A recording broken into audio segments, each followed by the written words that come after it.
Good evening students. आवाज आ रही है सबको? Yes.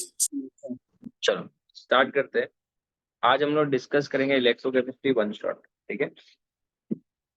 As the name suggest बच्चों, electrochemistry consist of two words. One is electro which stands for electrical energy, and second is chemistry that stands for chemical energy. ठीक है। अभी students, electrochemistry में हमको क्या करना है? इलेक्ट्रिकल एनर्जी को केमिकल में कन्वर्ट करना है, केमिकल को इलेक्ट्रिकल में कन्वर्ट करना है। तो इसको हम लोग बोलते हैं सेल। तो जो सेल होते हैं वो दो टाइप के होते हैं। एक सेल वो होता है जो केमिकल को इलेक्ट्रिकल में कन्वर्ट करता है, chemical energy to electrical energy. और दूसरा सेल वो होता है जो इलेक्ट्रिकल एनर्जी को केमिकल एनर्जी में कन्वर्ट करता है। समझ में आया? तो जो केमिकल एनर्जी को इलेक्ट्रिकल में कन्वर्ट करता है, केमिकल को, उसको हम लोग बोलते हैं गैल्वेनिक सेल। Galvanic cell. इसका दूसरा नाम है वोल्टाइक सेल। और जो इलेक्ट्रिकल को केमिकल में कन्वर्ट करता है उसका नाम है इलेक्ट्रोलाइटिक सेल। ठीक है। तो सेल दो टाइप के होते हैं, galvanic cell and voltaic cell. अभी हम लोग सबसे पहले डिस्कस करेंगे बच्चों गैल्वेनिक सेल के बारे में। If you talk about galvanic cell, एक गैल्वेनिक सेल जो होता है, it converts chemical energy to electrical energy. पहला पॉइंट, वो केमिकल एनर्जी को इलेक्ट्रिकल एनर्जी में कन्वर्ट करता है। पहला पॉइंट। दूसरा, इसमें रिएक्शन स्पॉन्टेनियस होती है, मतलब उसका डेल्टा जी जो होगा वो नेगेटिव होगा। ठीक है। एंड इसका जो ईएमएफ ऑफ द सेल होता है वो पॉजिटिव होता है। याद रखना, रिएक्शन स्पॉन्टेनियस होने की वजह से। अगर हम बात करें गैल्वेनिक सेल की, तो दुनिया का जो सबसे पहला जो गैल्वेनिक सेल हम लोग समझने के लिए पढ़ते हैं उसका नाम है डैनियल सेल। ठीक है। जिसका ईएमएफ जो होता है, किसी को याद है कितना होता है वोल्ट्स? याद है किसी को डैनियल सेल का ईएमएफ? It is 1.1 volt. ठीक है। डैनियल सेल में दो चीज होती है, एक होता है एनोड और एक होता है कैथोड। जो एनोड था वो कौन था? जेड एंड जो कैथोड था वो कॉपर था। ठीक है। कॉपर जो होता है इसमें क्या होता है? कैथोड होता है। ठीक है, ध्यान से सुनो। कॉपर जो होगा इसमें कैथोड होगा। अभी इसको अगर हम लोग डायग्रामेटिकली समझे तो यहाँ पे क्या होता है देखते हैं एक बार। यहाँ पे आपके पास एक बीकर है, इसमें हम लोग ने जिंक रॉड डाला हुआ है और इसमें ZnSO4 सोल्यूशन है, और दूसरे में कॉपर रॉड है और कॉपर सल्फेट सोल्यूशन है। ठीक है। इस तरीके से। तो बच्चों यहाँ पे देखना अच्छे से। मान लेते हैं ये आपका जिंक रॉड है, this is your zinc rod, और ये आपका कॉपर रॉड है। ठीक है। अंदर का जो सोल्यूशन है यहाँ पे वो आपका ZnSO4 का सोल्यूशन है बच्चों। ठीक है। मान लेते हैं ये आपका ZnSO4 का सोल्यूशन है, ये वाला ZnSO4 का सोल्यूशन है मान लेते हैं। कलरलेस होता है बट अभी आपको समझाने के लिए मैं ऐसे ही कलर दिखा रहा हूँ। ये आपका ZnSO4 का सोल्यूशन है, और ये आपका कॉपर सल्फेट का सोल्यूशन है जो कि ब्लू कलर का होता है। ठीक है। अभी होता क्या है, यहाँ पे आपका ये जिंक रॉड है, ये आपका कौन सा रॉड है बच्चों? जिंक रॉड है। और ये आपका कॉपर रॉड है ना। अभी हम लोग इनको अगर कनेक्ट करें कॉपर वायर से, एक मान लेते हैं एक वायर से इसको कनेक्ट किया, ये इसको और ऐसे कनेक्ट किया हमने। ठीक है। ऐसे कनेक्ट किया, और बीच में हम लोग यहाँ पे डाल देते हैं बच्चों एक सॉल्ट ब्रिज। ठीक है। अब ये सॉल्ट ब्रिज क्या होता है? ये आपका सॉल्ट ब्रिज होगा जो सर्किट को कंप्लीट करेगा इस तरीके से। अभी ये जो है आपका सॉल्ट ब्रिज है, और यहाँ पे सोल्यूशन के अंदर इसके आयंस आएंगे। सॉल्ट ब्रिज के अंदर क्या हो सकता है आपका, KCl या फिर NH4NO3 होता है। बराबर। अभी Zn जो है यहाँ पे, वो आपका एनोड का काम करता है। जो ज्यादा रिएक्टिव होता है वो हमेशा एनोड का काम करता है, और जो आपका कॉपर है वो यहाँ पे कैथोड का काम करेगा। एनोड पे बच्चों कौन सा रिएक्शन होता है, ऑक्सीडेशन, और कैथोड पे कौन सा रिएक्शन होता है, रिडक्शन। एनोड पे अगर ऑक्सीडेशन होगा तो Zn से क्या बनेगा, Zn+2 इलेक्ट्रॉन्स। कैथोड पे अगर रिडक्शन होगा तो Cu2+ will take up those 2 electrons and will get convert into Cu। तो बेसिकली अगर यहाँ पे देखो इलेक्ट्रॉन जनरेट हो रहे हैं, ये इलेक्ट्रॉन जो है वो इस वायर के थ्रू ऐसे अंदर से इधर आएंगे। तो ये बच्चों फ्लो ऑफ इलेक्ट्रॉन्स है ना। तो इलेक्ट्रॉन जो है ऐसे जा रहे हैं, तो करंट जो होगा वो इस डायरेक्शन में आएगा, याद रखना। अंदर जो है यहाँ पे इस Zn के ऊपर इलेक्ट्रॉन लूज कर रहा है, तो इसके अंदर ऐसे इलेक्ट्रॉन्स आते हैं, और Zn जो 2+ है वो सोल्यूशन के अंदर जा रहा है। इसलिए याद रखना एनोड जो होता है वो नेगेटिव टर्मिनल होता है, ठीक है। और जो कैथोड होगा it will be a positive terminal. तो एनोड जो होता है वो नेगेटिव होता है डैनियल सेल में, और कैथोड जो होता है पॉजिटिव होता है। अभी यहाँ पे सोल्यूशन के अंदर Zn2+ आयंस आ रहे हैं ना, तो सॉल्ट ब्रिज के अंदर यहाँ से बच्चों आएगा Cl-। यहाँ पे Cu2+ धीरे धीरे कम हो रहा है, तो यहाँ से कौन आएगा बाहर, K+ बाहर आएगा। सॉल्ट ब्रिज है, याद रखना। इसी को बोलते हैं डैनियल सेल। और अगर हम लोग यहाँ पे वोल्ट मीटर लगाते हैं तो हमारा जो रीडिंग आता है वो 1.12 वोल्ट आता है।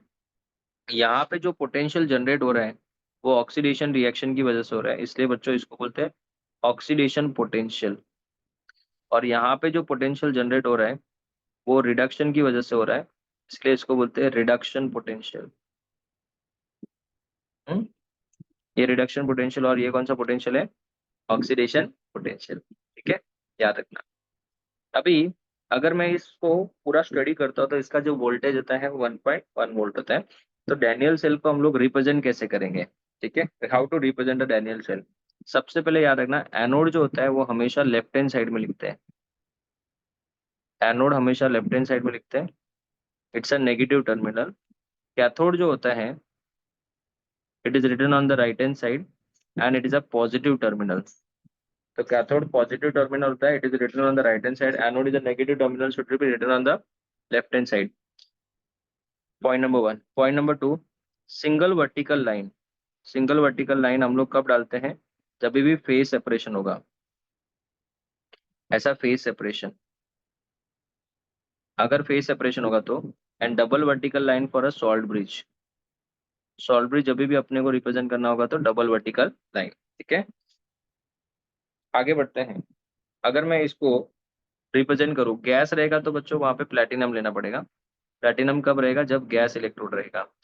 तो अभी मुझे ये बताओ यहाँ पे बच्चों लेफ्ट हैंड साइड में कौन है, एनोड है, ठीक है। सिंगल वर्टिकल लाइन में याद रखना एनोड पे पहले मेटल आता है फिर आयन आएगा।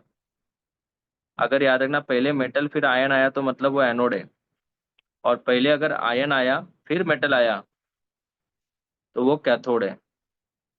क्या है बच्चों, वो कैथोड है, समझा। तो अगर मैं इस डायग्राम को देख के इसका डैनियल सेल बनाऊं, ठीक है, cell representation of Daniell cell, तो सबसे पहले आएगा एनोड, फिर डबल वर्टिकल लाइन, इधर कौन आएगा, कैथोड। एनोड में पहले मेटल आता है फिर आयन आता है, तो मेटल कौन है, Zn। Single vertical line Zn2+, फिर डबल वर्टिकल लाइन, ठीक है। डबल वर्टिकल लाइन यहाँ पे क्या आएगा, Cu2+, और यहाँ पे Cu, यहाँ पे माइनस और यहाँ पे plus, and the flow of electron will be from anode to cathode, ऐसा। This is your Daniel cell. इसमें बच्चों जो ये वाला पोर्शन दिख रहा है आपको, ये वाला पोर्शन, ये वाला, ये आपका एनोड है, ठीक है, ये आपका एनोड है। और ये जो दूसरा वाला पोर्शन दिख रहा है ये वाला, ये आपका कैथोड है।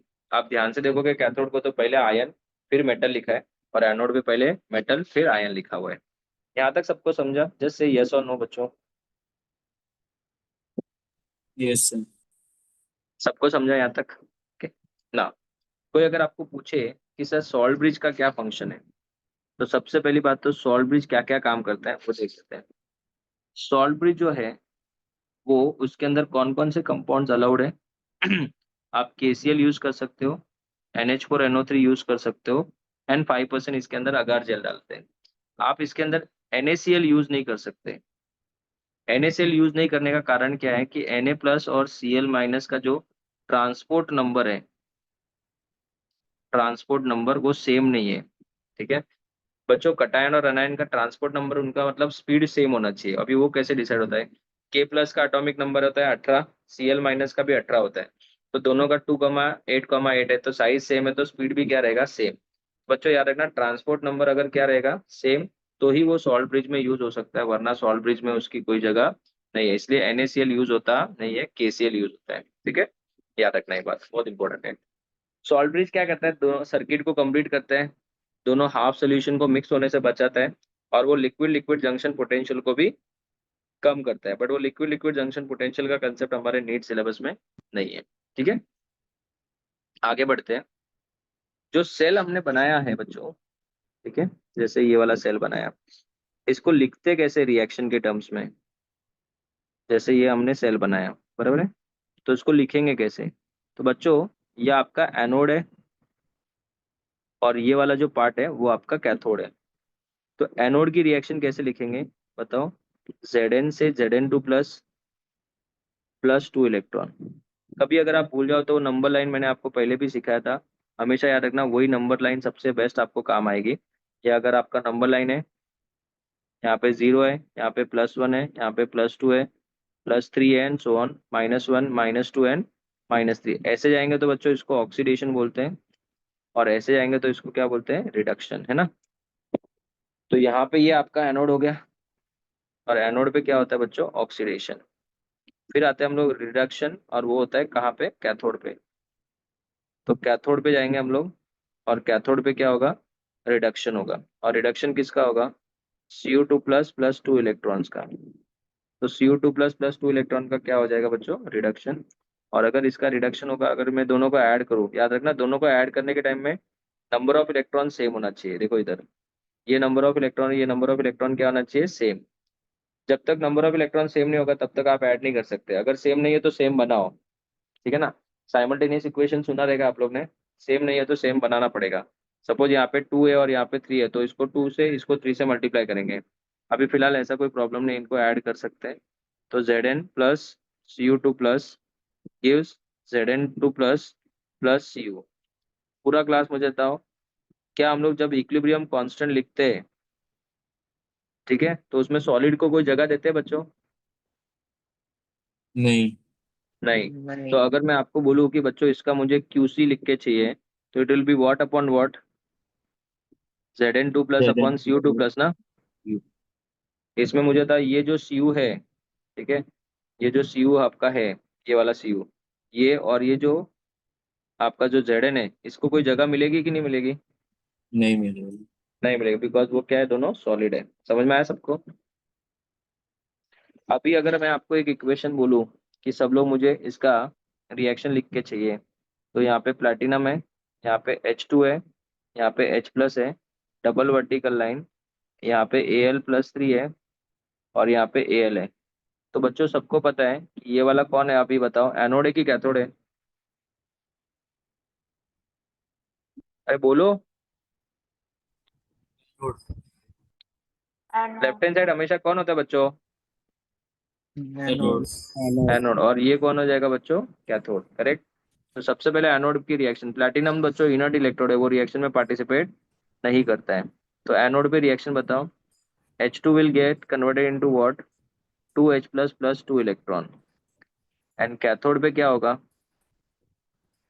Al+3 will take up how many electron? 3 electron, and will get converted into Al। क्या नंबर ऑफ इलेक्ट्रॉन दोनों जगह पे सेम है? नहीं है ना। तो इसको मैं कितने से मल्टीप्लाई करूंगा? 3 से, 3 और से इसको कितने से? 2 2 से से। ना। तो आप बताओ नया रिएक्शन क्या होगा बताओ? 3H2 gives 6H+ +6 electron, and 2Al+3 +6 electron gives 2Al, correct है। अभी बताओ अगर मैं इन दोनों को ऐड करूं तो आप बताओ, यहाँ से 6 इलेक्ट्रॉन कैंसिल हो जाएगा, तो यहाँ पे क्या बचेगा, 3H2 plus 2Al plus 3 give 6H plus 2Al। पहले बोलो समझा। हाँ सर। अगर हम लोग इसका QC निकालने जाए तो बच्चों क्या आएगा इक्वेशन बताओ, प्रोडक्ट अपॉन रिएक्टेंट, प्रोडक्ट में कौन है, H+6 आएगा। क्या ये एल्यूमिनियम लेंगे या नहीं लेंगे बच्चों? नहीं नहीं ले। लेंगे। नहीं नहीं। लेंगे, नहीं लेंगे। बाद में H2 गैस जो लेफ्ट हैंड साइड में उसका पार्शियल प्रेशर आएगा, गैस है तो उसका पार्शियल प्रेशर आएगा, और Al+3 का क्या आएगा, स्क्वायर। कौन सा? इतना सबको समझा?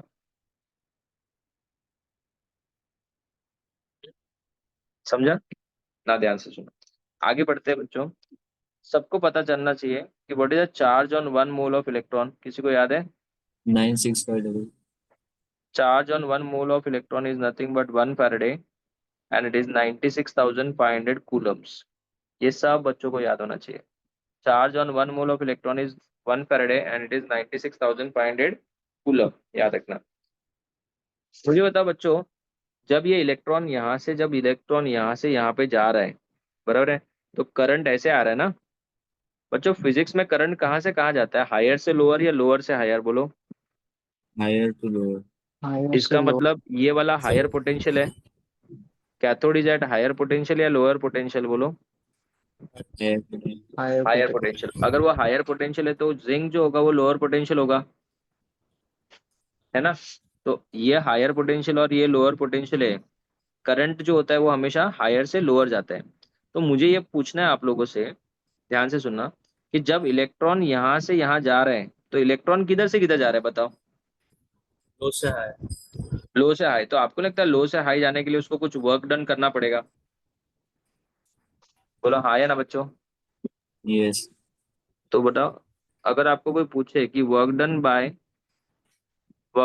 Bye the electron will be equal to क्या, याद है, चार्ज इनटू पोटेंशियल डिफरेंस। अगर 1 मोल ऑफ इलेक्ट्रॉन रहेगा तो 1 फैराडे, 2 मोल्स ऑफ इलेक्ट्रॉन रहेगा तो 2 faraday, N moles of electron रहेगा तो N फैराडे। तो यहाँ पे N फैराडे लिखेंगे into voltage of the cell, मतलब EMF ऑफ द सेल। तो what is the formula for work done बच्चों, it is NF E cell. और अगर आपको कोई पूछे कि W max क्या होगा बताओ, तो it is going to be NF E0 cell which is also known as the maximum potential of the cell. दो फॉर्मूला हो गए। और कल ही मैंने पढ़ाया था थर्मोडायनेमिक्स में, गिब्स एनर्जी क्या होता है बच्चों, it is the maximum amount of energy available with the system which can be converted into dash work, useful work. Useful work. Useful work. तो कहना है delta G will be equal to minus W, क्योंकि W negative होगा तभी तो delta G negative होगा ना। और डेल्टा जी नेगेटिव मतलब रिएक्शन इज स्पॉन्टेनियस। तो आज के बाद याद रखना, delta G is equal to minus NF E cell. And what is the formula for delta G not बच्चों, -NF E0 से। Minus NF E0 cell. समझा सबको? हाँ सर। तो बच्चों ये दो फॉर्मूलाज बहुत इंपॉर्टेंट है, हाँ, ध्यान देना। अभी ना इधर से ना एक चीज और डिराइव हो गई हमारी, बोलो क्या, कि ई सेल जो क्या? होता है ना, E cell is equal to delta G upon minus NF लिख सकता हूँ, है ना। Delta G is a dash property बच्चों, एक्सटेंसिव या इंटेंसिव, इंटेंस। बोलो। Extensive. Extensive. Number of moles is also dash, extensive. Extensive upon extensive is a dash property बच्चों। Intensive. Intensive property. इसका मतलब आप इसको डेल्टा, सॉरी, EMF को add subtract कर सकते नहीं है, नहीं। है ना। दूसरा मैं आपको एक और चीज बोलता हूँ, क्या EMF और डेल्टा जी का साइन कन्वेंशन ऑपोजिट होगा, हाँ। क्योंकि आगे माइनस है। तो आज के बाद यार ना, अगर EMF ऑफ द सेल क्या है, पॉजिटिव, मतलब reaction is dash spontaneous. Spontaneous। Spontaneous, negative रहेगा तो reaction is non spontaneous, and non अगर EMF of the cell zero रहा तो it is at equilibrium. Equilibrium. याद रहेगा सबको? हाँ सर। तो EMF ऑफ द सेल क्या रहेगा, positive, then the reaction is spontaneous. Delta G का हमने रिलेशन बनाया, ठीक है। आप लोगों को सबको पता है कि डेल्टा जी जो होता है, delta G, it is equals to delta G not plus, कल ही पढ़ा था हमने, 2.303 03 RT RT RT log log K। Q ना बच्चों। Q। क्या मैं इस डेल्टा जी की जगह पे minus N F E cell लिख सकता हूँ? हाँ इधर minus N F E not cell लिख सकता नॉट हूँ? से हाँ बोलो हाँ या ना। हाँ minus N F E not cell है ना, plus 2.303 R T log Q. पूरे इक्वेशन को divide both sides by minus N F से डिवाइड करो। माइनस एन एफ से डिवाइड करेंगे तो ई सेल क्या आएगा बताओ? E cell is equal to E not cell minus 2.303 R T upon N F log Q. Correct है बच्चों? हाँ at 25 degree Celsius 2.303 are constant, T का वैल्यू हमको पता चल गया 25, और एफ का वैल्यू सबको पता ही है, इसका वैल्यू आता है 0.0592, जिसको न्यूमेरिकल पर्पस के लिए हम लोग कितना लेंगे? 0.06 लेंगे। But this equation is known as dash not equation. Nernst equation. याद रखना, क्यू निकालना मैंने पहले ही सिखा दिया आपको, है ना। इस इक्वेशन को क्या बोलते हैं बच्चों? Nernst equation. इस इक्वेशन को हम लोग बोलते हैं Nernst equation, and it gives the relationship between what and what, E cell and E not cell. ये ई सेल और ई नॉट सेल के बीच में क्या दे रहा है आपको? रिलेशन दे रहा है, ठीक है। This is very very important, Nernst equation. बच्चों, मान लेते किसी केस में Q का वैल्यू 1 अगर हो जाए तो क्या होगा बताओ? मतलब Q का वैल्यू 1 मतलब यूनिटी हो गया ना। ई अगर और ई Q का नॉट वैल्यू इक्वल। 1 हो जाए तो आपको लगता है ये पूरा टर्म जीरो हो जाएगा? यस। और अगर ये टर्म जीरो हुआ तो क्या हो जाएगा बताओ? E cell is equal to not. E cell will be equal to E not cell हो जाएगा। समझा सबको? किसी को कोई डाउट बच्चों इसमें? सर नहीं सर। हाँ बोलो। वो जब नेट सेल रिएक्शन लिखते हैं तब n की वैल्यू कैसे निकालते हैं? एन की वैल्यू कैसे निकालते हैं? जो कैंसिल हो रहा है वही एन है बेटा। क्या कैंसिल हुआ इधर? 2 6 6, तो 6 एन का वैल्यू। इधर क्या कैंसिल हुआ था? 2।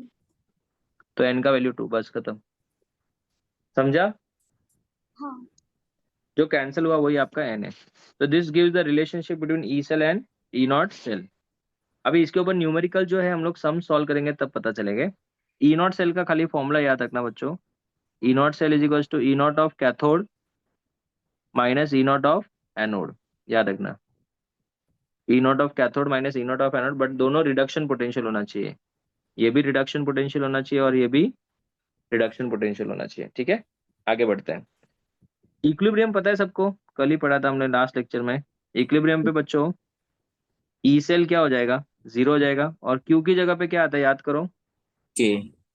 बहुत अच्छे, वेरी नाइस कृष्णा। तो बता, ई सेल की जगह पे zero is equal to E not cell minus 0.0592 upon N log, यहाँ पे क्या आएगा? के।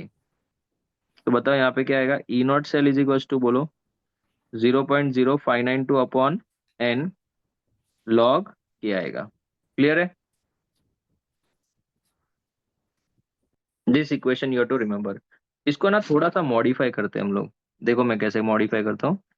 क्या मैं इसको ऐसे लिख सकता हूँ? Log K is equal to N E not cell upon 0.0592 लिख सकते हैं बच्चों? हम्म। हम्म। तो अगर मैं इसको ऐसे लिखूँ तो K is equal to 10 raise 10 to raised N to E not cell upon 0.0592 0.05. लिख सकते हैं ना बच्चों? Yes sir. तो ये वाला फॉर्मूला जो है ना हमको बहुत ज्यादा जगह पे हेल्प काम करेगा बेटा, बहुत जगह पे काम करेगा, ठीक है। तो याद रखना। तो अभी हम लोग कौन कौन से फॉर्मूलाज पढ़ चुके हैं?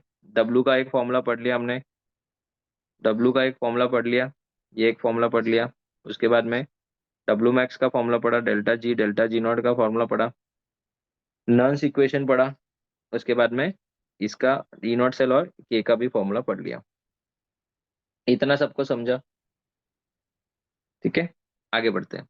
अभी ना स्टूडेंट्स, इसमें ना एक जगह पे थोड़ा सा प्रॉब्लम होगा, मैं आपको बताता हूँ, सुनना ध्यान से। अगर मान लेते हैं, अगर आपको कोई क्वेश्चन दिया, मान लेते हैं एग्जाम्पल के तौर पे, यहाँ पे आपको एक फॉर्मूला डिराइव करना है, इसलिए मैं बता रहा हूँ, ध्यान से सुनो। मान लेते हैं आपको दिया है E not of Cu2 plus Cu, इसका वैल्यू दिया x, है ना।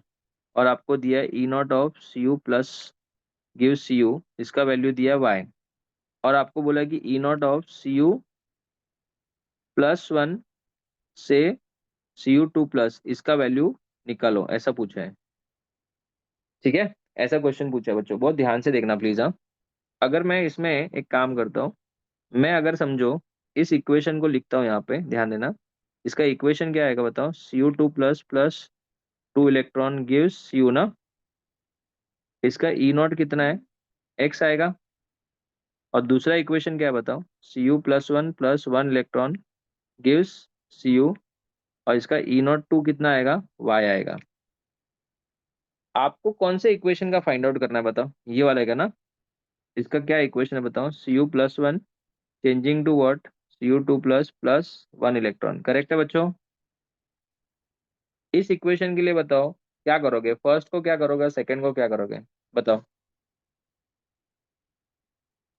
सेकंड को रिवर्स करना, पहले को क्या करोगे, फर्स्ट को क्या, इसको इसको क्या बोलते हैं फर्स्ट, और रिवर्स ये करना, बोलते हैं सेकंड। रिवर्स। फर्स्ट को क्या करोगे, रिवर्स ना, अगर मैं फर्स्ट को रिवर्स करता हूँ बच्चों, तो C U two plus plus two electron हो जाएगा, तो ई नॉट वन का वैल्यू कितना हो जाएगा, माइनस एक्स। सेकेंड को क्या करोगे, सेम रख। और अगर सेकेंड को सेम रखेंगे तो plus one electron give C U, correct है, ई नॉट टू का वैल्यू वाई होगा। और अगर मैं इन दोनों को क्या कर दूं, अभी ऐड कर दूं, अगर ऐड करूंगा तो बच्चों क्या आएगा बताओ, ये सी यू और सी यू क्या हो जाएगा, cancel, so what I am left with, C U plus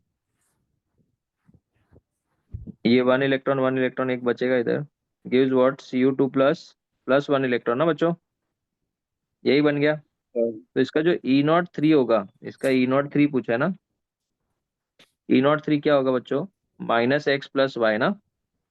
नहीं, ये जो आंसर है वो गलत है बच्चों, गलत है। यहीं पे। गलत हाँ, है, क्योंकि आपने इंटेंसिव ईएमएफ को प्रॉपर्टी ऐड है, किया ऐड बच्चों। नहीं कर सकते। नहीं कर हाँ, सकते। तो ये बीच ना में याद रखना, आपको असर्शन रीजन में आएगा, इंटेंसिव प्रॉपर्टी है ये, आप इसको ऐड सब्ट्रैक्ट कर सकते नहीं है।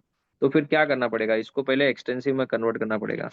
देखो, ई नॉट थ्री जो है, it is not equal to E not one plus E not two ना, बट ऐसे तो लिख सकते ना, delta G not three is equal to delta G not one plus delta G not two, बोलो क्यों, क्योंकि delta G is a dash property, intensive या एक्सटेंसिव। एक्सटेंसिव, एक्सटेंसिव। क्या मैं इसको minus N three F E not three लिख सकता हूँ, इसको मैं N one F E not one लिख सकता हूँ, इसको मैं N two F E not two लिख सकता हूँ।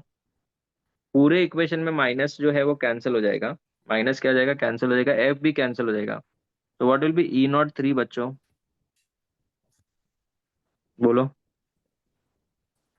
ई नॉट थ्री क्या होगा बताओ, E not three will be equal to n one E not one plus n two E not two upon n three, हो गया। ये फॉर्मूला डिराइव करना था मुझे, समझा सबको। तो ये जो फॉर्मूला है ना, वो आपने जो रीअरेंज किया ना उसके ऊपर अप्लाई कर सकते हो। तो बताओ E not three will be equal to n one का मतलब number of electron in the first equation, first equation कितने इलेक्ट्रॉन है बच्चों, टू। टू, तो यहाँ पे टू इंटू माइनस एक्स आएगा, plus number of electron in the second equation निकालो, second equation one. One, one. One into Y आएगा, upon में एन थ्री, मतलब थर्ड इक्वेशन में नंबर ऑफ इलेक्ट्रॉन बताओ, वन। तो वन। इसका आंसर जो आएगा बच्चों minus two X plus Y आएगा, ये आंसर है। जबकि हम क्या लिख रहे थे, minus X plus Y. I hope सबको समझा। तो यस। बच्चों ये वाला ना सब फॉर्मूलाज जो मैंने डिराइव किया, इन सब के ऊपर न्यूमेरिकल्स आएंगे, हाँ, याद रखना, this is very very important. इसके बाद आता है नेक्स्ट कंसेप्ट, ध्यान देना, इसके बाद आता है नेक्स्ट कंसेप्ट, आता है बच्चों रेफरेंस इलेक्ट्रोड। और हमारे सिलेबस में एक ही रेफरेंस इलेक्ट्रोड है, बहुत सारे लोगों ने कैलोमल भी पढ़ के बैठे होंगे यहाँ पे, but calomel electrode is not there in the syllabus, ऊपर बहुत पहले ही रिमूव कर दिया है। रेफरेंस इलेक्ट्रोड में बच्चों हमारे सिलेबस में एक ही है, बताओ कौन सा है, क्या हाइड्रोजन। नाम है इसका, सी। सी का फुल फॉर्म क्या था, standard hydrogen. Standard hydrogen electrode है ना। तो स्टैंडर्ड हाइड्रोजन इलेक्ट्रोड जो है, इसका ई नॉट जो एच टू है, इसको कितना अज्यूम किया जाता है? Zero. 0। इट इज अज्यूम्ड ना बच्चों, it is not calculated, it is 0। इसको अज्यूम किया गया है। और इसको कैसे रिप्रेजेंट करते हैं? इसको रिप्रेजेंट करते हैं बच्चों हम लोग H+H2 और यहाँ पे प्लेटिनम। तो रिएक्शन क्या माना जाएगा बताओ?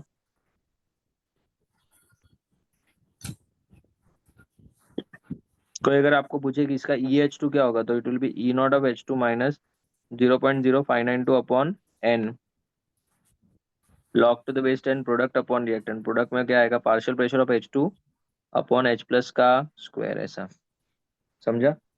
बट सबको पता है दैट E0 H2 कितना होता है बच्चों? 0 होता है। तो व्हाट विल बी EH2 बच्चों? It will be minus 0.0592 upon N की जगह पे कितना आएगा? 2 2 log to the base 10 partial pressure of H2 upon H plus ion का स्क्वायर हो जाएगा।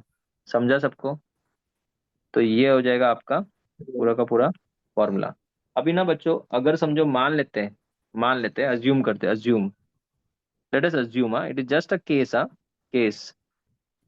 अगर कभी क्वेश्चन में बोला है कि पार्शियल प्रेशर ऑफ H2 नहीं दिया है, तो हम लोग तो जनरली कितना मानते हैं बच्चों? 1 atm मानते हैं। और अगर 1 atm मानेंगे तो EH2 क्या हो जाएगा बताओ? It is 0.0592 upon 2 log to the base 10 1 upon H plus ion का स्क्वायर हो जाएगा। अगर मैं इसको ऊपर लेके जाता हूँ, इसको ऊपर लेके जाता हूँ, H प्लस आयन के स्क्वायर को ऊपर लेके जाता हूँ, तो बताओ आंसर क्या आएगा? Minus 0.0592 upon 2 log of H plus ion का raise to -2। Log as the power to pull the power down. 0.0592 upon 2, यहाँ पे क्या आएगा? -2 log of H plus. Correct है? ये 2 और ये 2 कैंसिल हो जाएगा। समझा बच्चों? What is minus log of H plus बच्चों? pH. तो कहने से this is going to be 0.0592 into pH. तो EMF ऑफ H2 जो है उसका फॉर्मूला बन गया हमारा। But this is for reduction potential या ऑक्सीडेशन पोटेंशियल बच्चों? Reduction potential. This is for reduction potential. तो ऑक्सीडेशन के लिए क्या होगा? Sign. खाली साइन चेंज हो जाएगा, पॉजिटिव माइनस का प्लस हो जाएगा। समझा?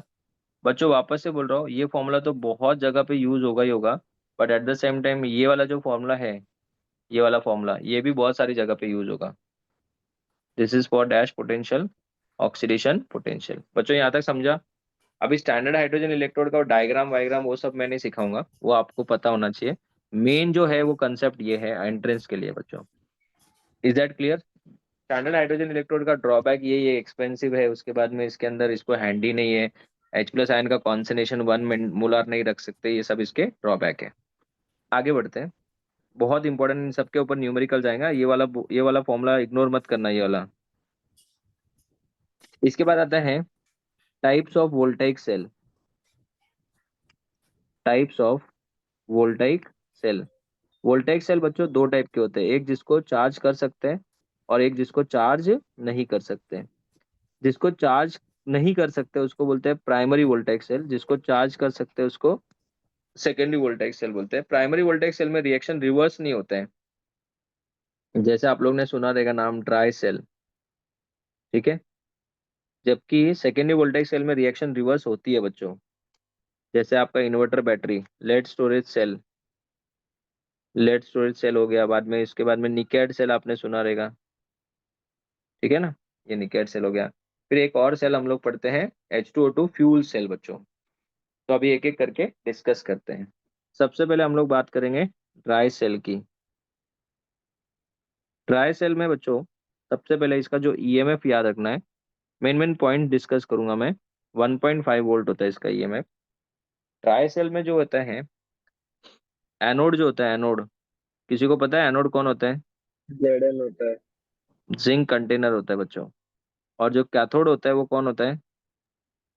Terminal graphite. होता है ये भी क्या दिखा था था बच्चों? ग्राफाइट, ठीक है।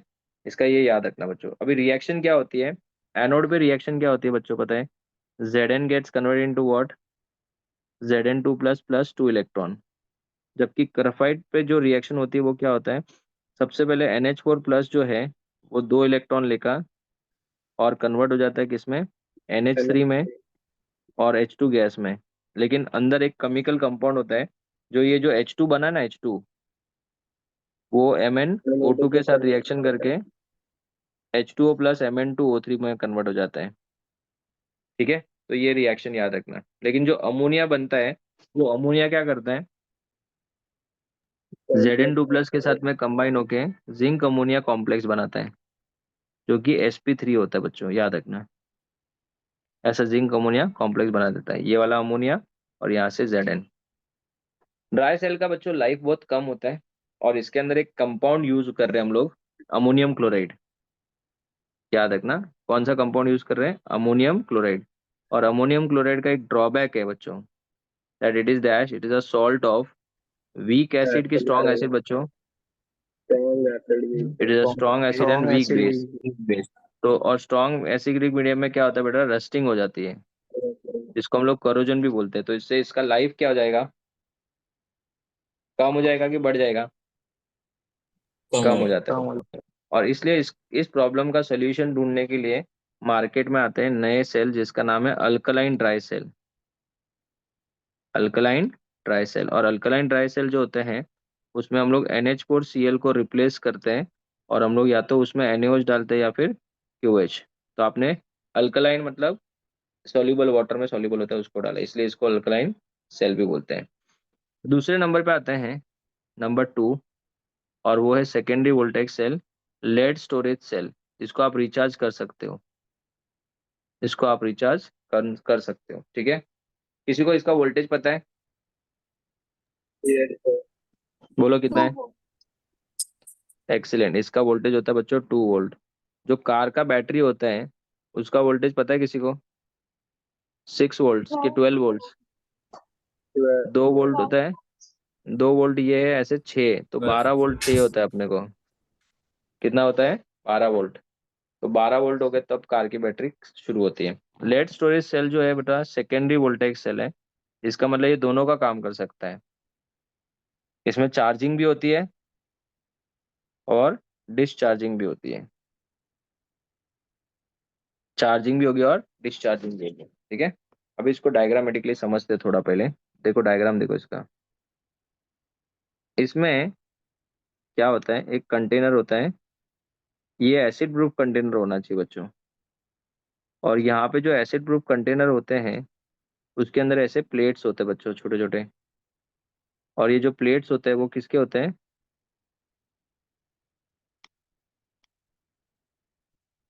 बोलो, पीबी एंड पीबी और पीबीएसओ पीबीओ2। 4।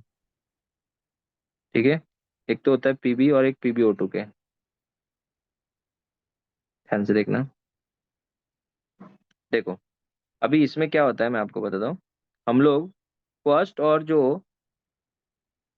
थर्ड है इसको कनेक्ट करेंगे ऐसे, ये फर्स्ट एंड थर्ड यहाँ से कनेक्ट हो गया, और फिर यहाँ पे हम लोग सेकेंड और फोर्थ को कनेक्ट करेंगे ऐसा, और दोनों के बीच में यहाँ पे एक ऐसा ट्विस्टर डाल देंगे ताकि ये टच ना हो। ठीक है, अंदर हम लोग एक सोल्यूशन डाल देंगे, और जो कि कितना परसेंट होगा बच्चों, 38% very sulphuric 38. Nice, acid. 38% H2SO4 solution होता है। अंदर का सोल्यूशन ये हो गया 38% H2SO4। ठीक है, तो ये 38% H2SO4 सोल्यूशन आ गया। और फर्स्ट एंड जो थर्ड रॉड है बच्चों, वो कौन सा रॉड है हमारा, पीबी एंड PbO2 नहीं, पीबी खाली पीबी है। ये जो फर्स्ट एंड थर्ड रॉड है वो लेड रॉड है, और ये आपका किसका काम करेगा, एनोड का। और जो सेकेंड और फोर्थ रॉड है वो है पीबी प्लस PbO2 का, और ये काम करेगा किसका, कैथोड का। समझ में आया सबको, और ये आपको 2 वोल्टेज देगा। अभी पॉइंट ये है कि डिस्चार्जिंग में रिएक्शन क्या होगी, तो सबसे पहले हम लोग डिस्कस करेंगे डिस्चार्जिंग का। डिस्चार्जिंग का हम लोग रिएक्शन करेंगे। ठीक है, डिस्चार्जिंग का मतलब क्या होता है, बैटरी का जो वोल्टेज है वो 2 वोल्ट से धीरे धीरे कम होगा कि बढ़ेगा बच्चों, कम होगा। कम होगा। ठीक है, कितना परसेंट होता है, 38%। 38% क्या बच्चों, H2SO4। ठीक है, अभी पॉइंट ये है कि एनोड की रिएक्शन बात करें, तो एनोड पे कौन सा रिएक्शन होगा बताओ, पीबी से क्या बनेगा, PB2 प्लस और जैसे Pb2+ जाएगा सोल्यूशन में, ऑलरेडी उसके अंदर H2SO4 का SO4 वेट कर रहा है और वो PbSO4 प्रेसिपिटेट हो जाएगा, है ना। वैसे ही बच्चों कैथोड पे क्या होगा, कैथोड पे जो PbO2 था ना, उसमें PbO2 में Pb+4 में ना, तो ये पहले सबसे पहले 2 इलेक्ट्रॉन गेन करके Pb2+ में कन्वर्ट हो जाएगा और यहाँ पे H2O बन जाएगा और ये Pb2+ SO4-2 के साथ कंबाइन होकर वापस क्या बना देगा, PbSO4। तो इसका मतलब डिस्चार्जिंग में क्या क्या बन रहा है बच्चों, PbSO4 ही बन रहा है। क्या बन रहा है, PbSO4। और ये जो वोल्टेज है ना, वो 2 वोल्ट से ड्रॉप होते थे 1.7 वोल्ट आता है। 1.7 1.8 वोल्ट आते ही बैटरी जो है वो बीप साउंड प्रोड्यूस करेगी और वो बैटरी फिर काम कर नहीं सकती, उसको चार्जिंग की जरूरत है। डेंसिटी जो है उसकी डेंसिटी भी कम होती जाती है, तो उसको चार्जिंग की जरूरत है। तो चार्जिंग के दौरान क्या होगा, ये रिएक्शन जो हम लोग पढ़ रहे हैं इसका उल्टा हो जाएगा। तो एक्सटर्नल ईएमएफ ज्यादा पोटेंशियल का अपने को पहले सप्लाई करना पड़ेगा और रिएक्शन रिवर्स होना शुरू हो जाएगी। तो जो एनोड पे रिएक्शन हो रही थी वो कैथोड पे होगी और जो कैथोड पे हो रही थी वो एनोड पे हो जाएगी। तो सुनो, एनोड पे कौन सी रिएक्शन हो जाएगी, ये वाली, लेकिन रिवर्स करना पड़ेगा। तो रिवर्स का मतलब क्या होता है मैं आपको बताता हूँ, ध्यान देना। रिवर्स इन द सेंस क्या होगा, जो PbSO4 बना है वो वापस Pb2+ में कन्वर्ट होगा, फिर वो वापस वाटर के साथ कंबाइन होके PbO2 में कन्वर्ट हो जाएगा, ठीक है। और जो रिएक्शन कैथोड पे है वो एनोड का रिवर्स हो जाएगा। PbSO4 जो होगा वो ब्रेक होके क्या बनाएगा, Pb2+ एंड देन Pb बनेगा। तो वापस से वोल्टेज कितना आ जाएगा, 2 वोल्ट हो जाएगा, ठीक है। तो ये हो गया आपका charging and discharging. Inverter battery में हम लोग सिर्फ और सिर्फ डिस्टिल वाटर क्यों डालते हैं, बिकॉज बाकी पानी के अंदर दूसरे आयंस भी होते हैं ना, तो वो फिर हमारे रिएक्शंस को साइड में दूसरे साइड रिएक्शंस ना कर दे, इससे बैटरी का लाइफ कम हो जाता है। इसलिए हम लोग क्या करते हैं उसके अंदर सिर्फ डिस्टिल वाटर ही डालते हैं और दूसरा कोई पानी डालते नहीं है, ठीक है। आगे बढ़ते हैं। नेक्स्ट आता है बच्चों सेकेंडरी वोल्टेज सेल में निकैड सेल। तीसरा निकल कैडमियम सेल। इसको भी आप चार्ज कर सकते हो। किसी को वोल्टेज पता है इसका, 1.4 वन पॉइंट 1.4 ना, 1.4 है कि 1.2 है, 1.4 ही है शायद से। 1.4 है, एक बार देख लेना। इसमें बच्चों एनोड कौन होता है किसी को पता है, और कैथोड कौन है किसी को पता है। इसमें एनोड कौन होता है बच्चों, कैडमियम, और निकल ऑक्साइड जो होता है वो कैथोड होता है, और सोल्यूशन जो होता है वो NaOH का होता है, ठीक है। और इसमें भी सबसे पहले हम लोग कौन सी रिएक्शंस पढ़ते हैं बच्चों, चार्जिंग या डिस्चार्जिंग, डिस्चार्जिंग। और डिस्चार्जिंग में क्या होगा बच्चों बताओ, सबसे पहले बताओ, एनोड पे कौन सी रिएक्शन होगी, ऑक्सीडेशन या रिडक्शन, Pb से Pb+ ऑक्सीडेशन। और यहाँ पे CD2+ बनता है और सोल्यूशन में OH- तो है ही है ना, तो CdOH ट्वाइस बन जाएगा और प्रेसिपिटेट बन जाएगा। जब भी प्रेसिपिटेट बनेगा तो समझ जाना कि वो सेल को अपन चार्ज कर सकते हैं। कैथोड की बात करें अगर, तो यहाँ पे NiO2 बनता है। NiO2 क्या करेगा, यहाँ पे Na+2 है ना, तो 2 इलेक्ट्रॉन गेन करके Na2+ में कन्वर्ट होगा और फिर वो OH- के साथ कंबाइन होके क्या बनाएगा, NiOH ट्वाइस। बस याद रखना, इसको बोलते हैं चार्जिंग या डिस्चार्जिंग, इसको बोलते हैं डिस्चार्जिंग, बराबर है ना। और अगर इसी का रिवर्स करेंगे तो चार्जिंग हो जाएगा, समझा। एनी डाउट, सर हाँ बोल। 1.2। 1.2 है तो ऑस्कर, हाँ सर। 1.2। चलो नेक्स्ट, अभी आते हैं नेक्स्ट सेल बच्चों, मर्क्यूरी सेल। मर्क्यूरी सेल, ठीक है ना। ना स्टूडेंट, मर्क्यूरी सेल जो होता है वो जनरली जो हियरिंग ऐड होते हैं ना, जो लोगों को कम सुनाई देते हैं, वो लोग के मशीन्स में यूज होता है, ठीक है।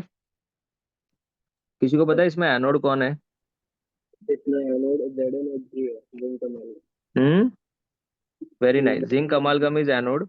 और कैथोड कौन है, मर्क्यूरिक ऑक्साइड मर्क्यूरिक ऑक्साइड। ये बच्चों इसका जो वोल्टेज होता है बहुत अच्छा होता है। इसका वोल्टेज किसी को पता है, 1.35 एक्सीलेंट, 1.35 1.35 वोल्टेज। और दूसरी बात ये, इसका जो वोल्टेज होता है याद रखना MCQs के लिए, कांस्टेंट वोल्टेज देता है ये, क्योंकि इसका जो ईएमएफ है और किसी के ऊपर डिपेंड करता नहीं है। जैसे कि मैं आपको बताता हूँ, Zn Hg में बेटा अमालगम तो खाली सॉल्वेंट है, Zn2 प्लस प्लस 2 इलेक्ट्रॉन बनता है, बराबर है। और ये जो Zn+2 है वो Zn O में कन्वर्ट हो जाता है ऑक्सीजन लेके, ठीक है, क्योंकि मीडियम भी यहाँ पे बेसिक ही होता है। और जो HgO है वो 2 इलेक्ट्रॉन लेके बच्चों किस में कन्वर्ट हो जाएगा, Hg में, और यहाँ पे 2OH- बनता है और वो कैंसिल हो जाता है। जब आप इसका ओवरऑल रिएक्शन लिखते हो ना, ओवरऑल रिएक्शन इन दो सबका, तो zinc अमालगम plus HgO gives ZnO plus 2Hg। इसमें बच्चों आप देखोगे तो कुछ एक्स्ट्रा रिएक्शन हो ही नहीं रही है, खाली इधर से एक ऑक्सीजन इसको मिल रहा है और इधर से खाली मर्क्यूरी इधर आ रहा है। मतलब ये लोग का किसी और के ऊपर पोटेंशियल डिपेंड होने वाला है कि नहीं है, नहीं। और नहीं है, इसलिए बेटा इसमें याद रखना कांस्टेंट वोल्टेज। देखो मैं आपको वापस बोल रहा हूँ, मैं एक एक पॉइंट तो नहीं बोल सकता इतने कम टाइम में, लेकिन जो जो पॉइंट एग्जाम में आते हैं वही मैं कवर कर रहा हूँ, ठीक है, और वही सबसे इंपॉर्टेंट पॉइंट्स होते हैं, ठीक है। तो अभी ये हो गया आपका निकेट सेल और ये हो गया आपका मर्क्यूरी सेल। इसके बाद एक और सेल आता है जिसका नाम है फ्यूल सेल। ये बहुत इंपॉर्टेंट है। फ्यूल सेल जो होता है, हमारे सिलेबस में सबसे पहला जो फ्यूल सेल था उसका नाम था H2O2 फ्यूल सेल, जिसको हम लोग हाइड्रोजन ऑक्सीजन फ्यूल सेल बोलते हैं। और अपोलो जो मून स्पेसशिप था उसमें ये लोग लेके भी गए थे, क्योंकि इससे पीने के लिए पानी भी मिलता था और सेकेंड थिंग इलेक्ट्रिसिटी भी प्रोड्यूस होती थी। यहाँ पे जो H2 है ना बच्चों, वो फ्यूल का काम करता है बेसिकली, और ये आपका एनोड का काम करेगा। तो इसका मतलब यहाँ पे क्या होगा, ऑक्सीडेशन होगा। और O2 जो है आपका किसका काम करेगा बच्चों, कैथोड का, और कैथोड पे क्या होता है, रिडक्शन। समझा सबको? हाँ। आगे बढ़ते हैं, रिएक्शन क्या होती है वो भी देख लेते हैं। एनोड पे ऑक्सीडेशन होगा। आपको बता दूं, ये जो H2 है पहले अपने 2 इलेक्ट्रॉन लूज करके H+ बना देगा, और फिर ये जो है वो OH- के साथ कंबाइन होके H2O बना देगा। रिडक्शन में क्या होगा, O2 का, O2 सबसे पहले इलेक्ट्रॉन लेके O-2 बना देते हैं, और फिर वो वाटर के साथ कंबाइन होके OH- बना देते हैं, ठीक है। तो बेसिकली इसमें क्या होगा, फाइनल में वाटर ही बनेगा बच्चों। फाइनल में याद रखना क्या बनेगा, वाटर ही बनेगा। It is 2H2 plus O2 gives 2H2, और इसका जो ईएमएफ होता है वो होता है 1.23 वोल्ट्स। 1.23। बराबर है बच्चों, कितना होता है, 1.23 वोल्ट्स होता है, याद रखना। इसके अंदर ड्रॉबैक यही है बच्चों की, इसके अंदर हाइड्रोजन गैस यूज किया है, उसको मेंटेन करना, उसको ऑब्टेन करना प्योर फॉर्म में, वो सब बहुत डिफिकल्ट होता है। लेकिन बच्चों फ्यूल सेल का जो एफिशिएंसी है वो बहुत ज्यादा 70%। होता है, 70% होता है। और इसको निकालने का एक फॉर्मूला होता है, output upon input delta G by delta H. Into 100, बराबर है। आउटपुट मतलब कितना वर्क किया, कितना वर्क किया मतलब डेल्टा जी, अपॉन इनपुट मतलब delta H, total energy of the system, into 100। ये आपको याद रखना efficiency of the fuel cell का क्या है, फॉर्मूला है, ठीक है। तो ये हो गया आपका efficiency of fuel cell. Now इसके बाद आता है the most important for entrance, और उसका नाम क्या है बच्चों, बोलो,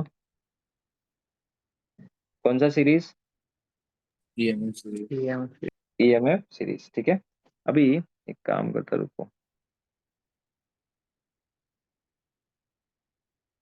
मैं ना ईएमएफ सीरीज का एक है ना गूगल से फोटो ही लेके डायरेक्ट डाल देता हूँ। ईएमएफ सीरीज,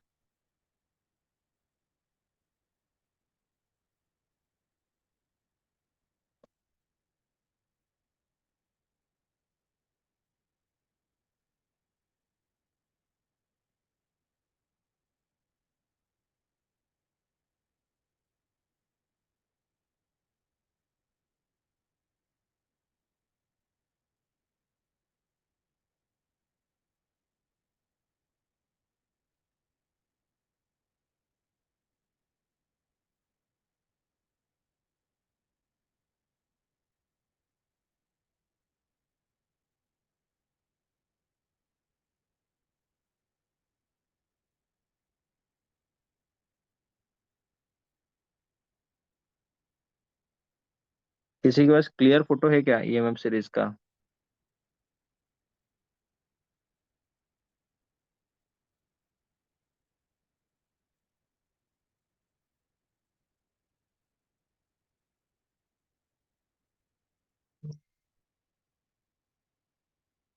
सर भेजा आपको व्हाट्सएप पे। हाँ रुक जा बेटा। अरे ये नहीं रे बाबा। ठीक है चलो, ये भी चलेगा। मैं एक्चुअली वो एनसीईआरटी का बुक जो रहता ना, वो सोच रहा था। ठीक है रुक जाओ, करता हूँ मैं।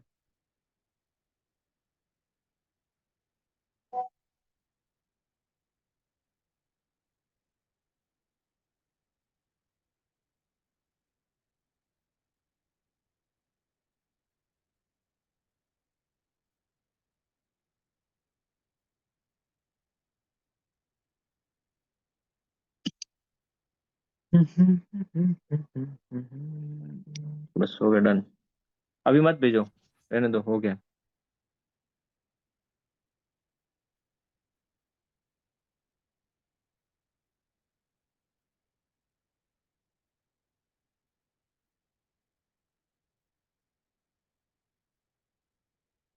दिख रहा है स्क्रीन सबको?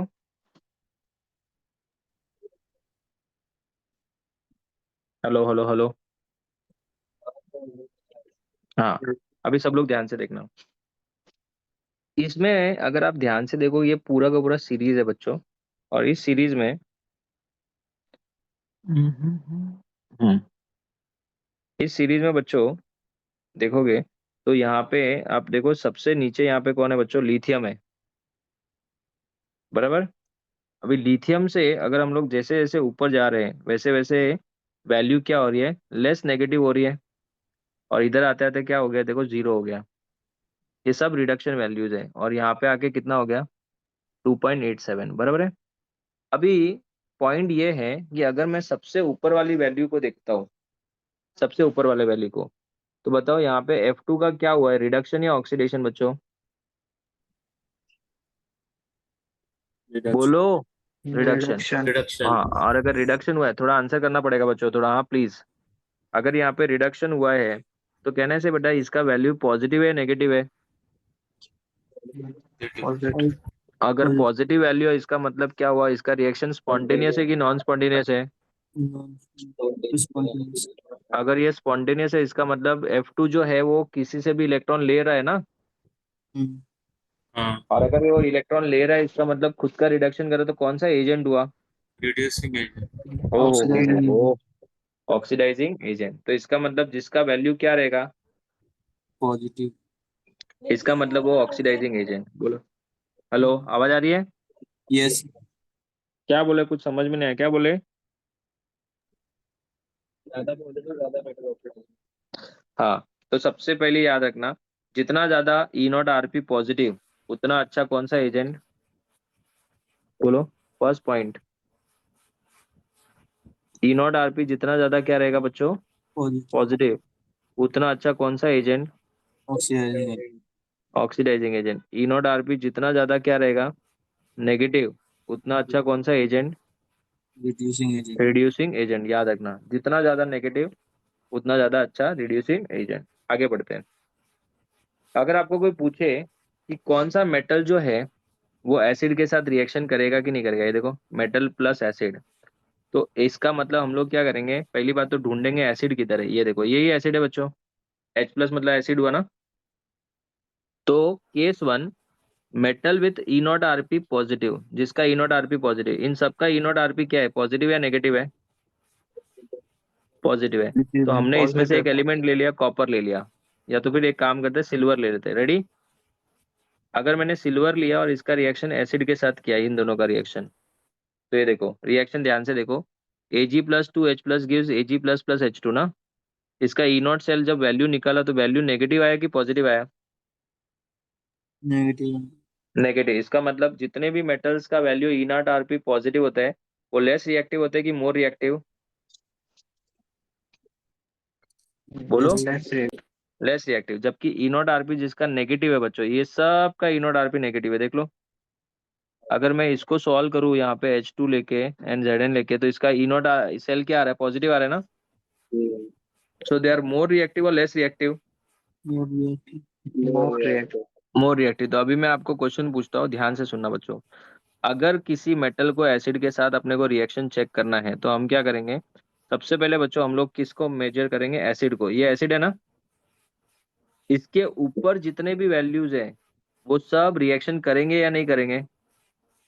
नहीं करेंगे। नहीं करेंगे। जबकि इसके नीचे जितने भी है वो सब रिएक्शन करेंगे। करेंगे। And they are more reactive और लेस रिएक्टिव। बस कितना इजी है। अभी मैं आपको क्वेश्चन पूछूंगा, आप लोग मुझे आंसर करना। बच्चों रेडी? क्या एसिड Na के साथ रिएक्शन करेगा कि नहीं करेगा? करेगा। सिल्वर के साथ रिएक्शन करेगा कि नहीं करेगा? नहीं नहीं करेगा। करेंगे। क्या वो प्लैटिनम के साथ रिएक्शन करेगा कि नहीं करेगा? नहीं करेगा। कैल्शियम और क्रोमियम में से फास्ट रिएक्शन किसके साथ करेगा?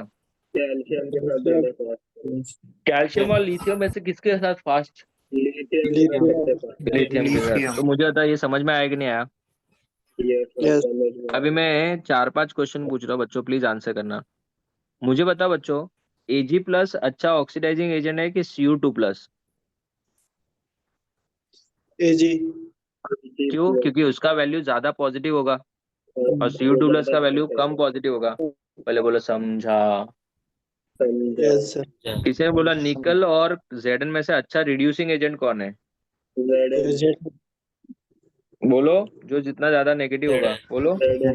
Zn is the correct answer बच्चों। कैल्शियम और कैडमियम में से बेटर रिड्यूसिंग एजेंट कौन है? कैल्शियम। कैल्शियम। समझा? आगे बढ़ता हूँ। मैं आपको कुछ क्वेश्चन पूछूंगा, आंसर करना। ध्यान से देखना बच्चों। एसिड मतलब यही होता है ना? क्या इसका रिएक्शन Cu+2 के साथ हो रहा है? Cu के साथ नहीं हो नहीं। रहा है।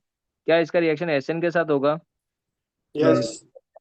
इसका मतलब ये हुआ कि अभी ना तुम लोग जो बोल रहे हो ध्यान से सुनना। यहाँ पे देखो, ये कौन सा पॉइंट है बच्चों? कौन सा पॉइंट है ये मेरे नोट्स का? तीसरा पॉइंट है। आपको पता है चौथा पॉइंट क्या है? कि मेटल डिस्प्लेसमेंट रिएक्शन नाम सुना रहेगा कि कौन सा मेटल किस मेटल को डिस्प्लेस करेगा कि नहीं करेगा। बच्चों एकदम सिंपल सा ट्रिक याद रखना तुम लोग। अगर आयन, ये आयन है ना, आयन अगर अपने नीचे वाले मेटल के साथ रिएक्शन कर रहा है तो वो रिएक्शन होगी, और अगर वो ऊपर वाले के साथ रिएक्शन कर रहा है तो रिएक्शन नहीं होगी। नहीं होगी। अभी मेरी बात ध्यान से सुनना सब लोग। मैं अभी आपको क्वेश्चन पूछूंगा, सब लोग रेडी रहना। अगर मैं आपको बोलूं सब लोग Cd2+ को लोकेट करो, Cd2+ दिख रहा है? यस। हाँ, अभी Cd2+ सब लोग देखेंगे और मुझे बताओ Cd2+ का रिएक्शन Pb के साथ होगा कि नहीं होगा? नहीं होगा। नहीं होगा। क्या Cd2+ का Zn के साथ रिएक्शन होगा? होगा। अभी जो बोल रहा हूँ ध्यान से सुनना। Zn और Cd2+ में से अच्छा रिड्यूसिंग एजेंट कौन है? जेड। बहुत अच्छे, बहुत अच्छे। ये जो तुमने क्लास में इतना मेरा सर पटकने के बाद नहीं समझा, उधर फटाफट आंसर इसमें आ रहा है तुम्हारा। Zn जो है वो अच्छा रिड्यूसिंग एजेंट है, तो Zn जो है Cd2+ को क्या करेगा? Radio. It's a reducing agent और इट विल रिड्यूस ना। यस। और ये जो Cd2+ है वो अच्छा ऑक्सीडाइजिंग एजेंट है, तो ये क्या करेगा? Can dash oxidise. ऑक्सीडाइज कर देगा। बस खत्म, स्टोरीज ओवर। समझा यस सर। कि नहीं समझा? समझा। तो बच्चों मुझे एक बात बताओ, यहाँ पे अगर मैं समझो सेम क्वेश्चन, अगर एक अलग क्वेश्चन लेता हूँ तो बताना मुझे कौन रिड्यूस करेगा कौन ऑक्सीडाइज करेगा। सबको समझा यहाँ तक? अभी देखो, हाँ। यहाँ पे अगर मैंने Ni2+ लिखा, Ni+2 समझो, Ni2+, क्या Ni2+ Pb को ऑक्सीडाइज कर पाएगा? नहीं। नहीं कर पाएगा। क्या Ni2+ कैडमियम को ऑक्सीडाइज कर पाएगा? आराम से। आराम से। कैडमियम इसको क्या करेगा बताओ? रिड्यूस करेगा। इसलिए आपको अगर पता चला रहेगा, इसलिए आपको पता चलेगा कि जब मैंने निकल कैडमियम सेल सिखाया तो मुझे था निकल और कैडमियम में कैडमियम से ज्यादा एनोड रिएक्टिव पे। कौन है? कैडमियम। तो कौन ज्यादा रिएक्टिव है निकल और कैडमियम में से बच्चों? कैडमियम और इसलिए तो अगर एनोड जो ज्यादा रिएक्टिव होगा वो किसका काम करेगा? एनोड। एनोड पे। और जो कम रिएक्टिव होता है वो किसका काम करता है? कैथोड का। बोलो कैथोड समझा पे। या नहीं समझा? तो ईएमएफ सीरीज भी हो, हाँ चीज बोल रही है बेटा। तो आप बताओ कैडमियम जो है वो Ni2+ को क्या करेगा बताओ? रिड्यूस। रिड्यूस करेगा। बहुत अच्छे बहुत अच्छे। और निकल 2+ इसको क्या करेगा बताओ? ऑक्सीडाइज कर देगा। ऑक्सीडाइज, बस खत्म। सब समझा? सबको सच बोलो हाँ या ना। Yes sir, Yes, sir. समझा। Yes. चलो अभी मैं आपको 6-7 क्वेश्चन रैपिड फायर राउंड पूछूंगा, मुझे आंसर करना। सब लोग रेडी? Yes. सब Yes, लोग sir. अनम्यूट करके, सब लोग अनम्यूट करके, EMF series is very important बच्चों। अनम्यूट करके आंसर करना। सब लोग रेडी? स्टार्ट करते हैं। Ag+ और Cu2+ में से अच्छा ऑक्सीडाइजिंग एजेंट कौन? Ag plus है। Plus. अगर हाँ Ag+, अगर मैं आपको बोलूँ कि H+ और Ni2+ में से अच्छा ऑक्सीडाइजिंग एजेंट कौन? H plus। H plus. H+। अगर किसी ने पूछा Sn2+ और Pb में से अच्छा रिड्यूसिंग एजेंट कौन? Pb। Pb। ओके।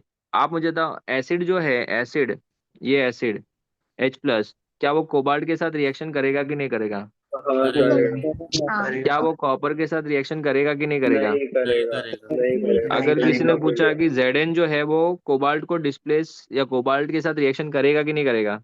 नहीं करेगा। Zn जो है क्या एल्यूमिनियम जो है, Zn एल्यूमिनियम क्या Zn को रिड्यूस करेगा कि ऑक्सीडाइज करेगा? रिड्यूस करेगा। और Zn2+ एल्यूमिनियम को क्या करेगा? ऑक्सीडाइज करेगा।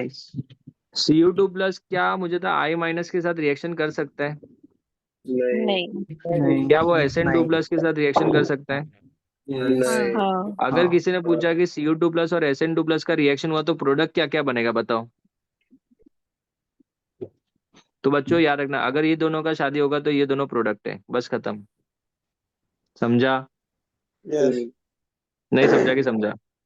किसी ने अगर समझा. आपको पूछा कि Zn2+ और एल्यूमिनियम का जब रिएक्शन होगा तो क्या प्रोडक्ट बनेगा बताओ? Al Zn plus बनेगा और क्या reaction। बनेगा इधर? Al+3 बनेगा। Three. तो बच्चों याद रखना, ईएमएफ सीरीज के टोटल कितने एप्लीकेशंस है? 4। पहला एप्लीकेशन क्या है? Oxidising agent. सेकेंड एप्लीकेशन क्या है? Reducing agent. थर्ड एप्लीकेशन क्या है? मेटल एसिड के साथ रिएक्शन करेगा या नहीं करेगा? और चौथा एप्लीकेशन डिस्प्लेसमेंट रिएक्शन हो पाएगी या नहीं. नहीं हो नहीं हो पाएगा। पाएगी? Is that clear? Yes Yes. Sir. चलिए, तो बच्चों याद रखना, ये हो गया आपका पूरा का पूरा कौन सा सीरीज? EMF series. मैं आपको यहाँ पे पॉइंट्स खाली लिख के देता हूँ। थर्ड पॉइंट, मेटल जो है वो उस एसिड के साथ, एसिड सिर्फ उसी मेटल के साथ रिएक्शन कर सकता है जिस मेटल का E0 आरपी क्या है? नेगेटिव या पॉजिटिव? Negative. तो उसके साथ एसिड रिएक्शन करेगा। अगर किसी का E0 आरपी पॉजिटिव है तो उसके साथ रिएक्शन नहीं नहीं करेगा। करेगा। उसके बाद में डिस्प्लेसमेंट रिएक्शन का ट्रिक क्या था याद करो। मैंने क्या बोला था? आयन इधर न्यूट्रल होना इलेक्ट्रॉन चाहिए को रिप्लेस करेगा। और यहाँ पे मेटल है तो रिएक्शन होगी या नहीं होगी बच्चों? नहीं नहीं होगी। होगी. नहीं होगी। और अगर आयन आपका इधर, मेटल इधर है तो होगी। होगी. होगी। ये इसको क्या करेगा? Oxidize. और ये वाला इसको क्या करेगा? एरो ध्यान से देखो।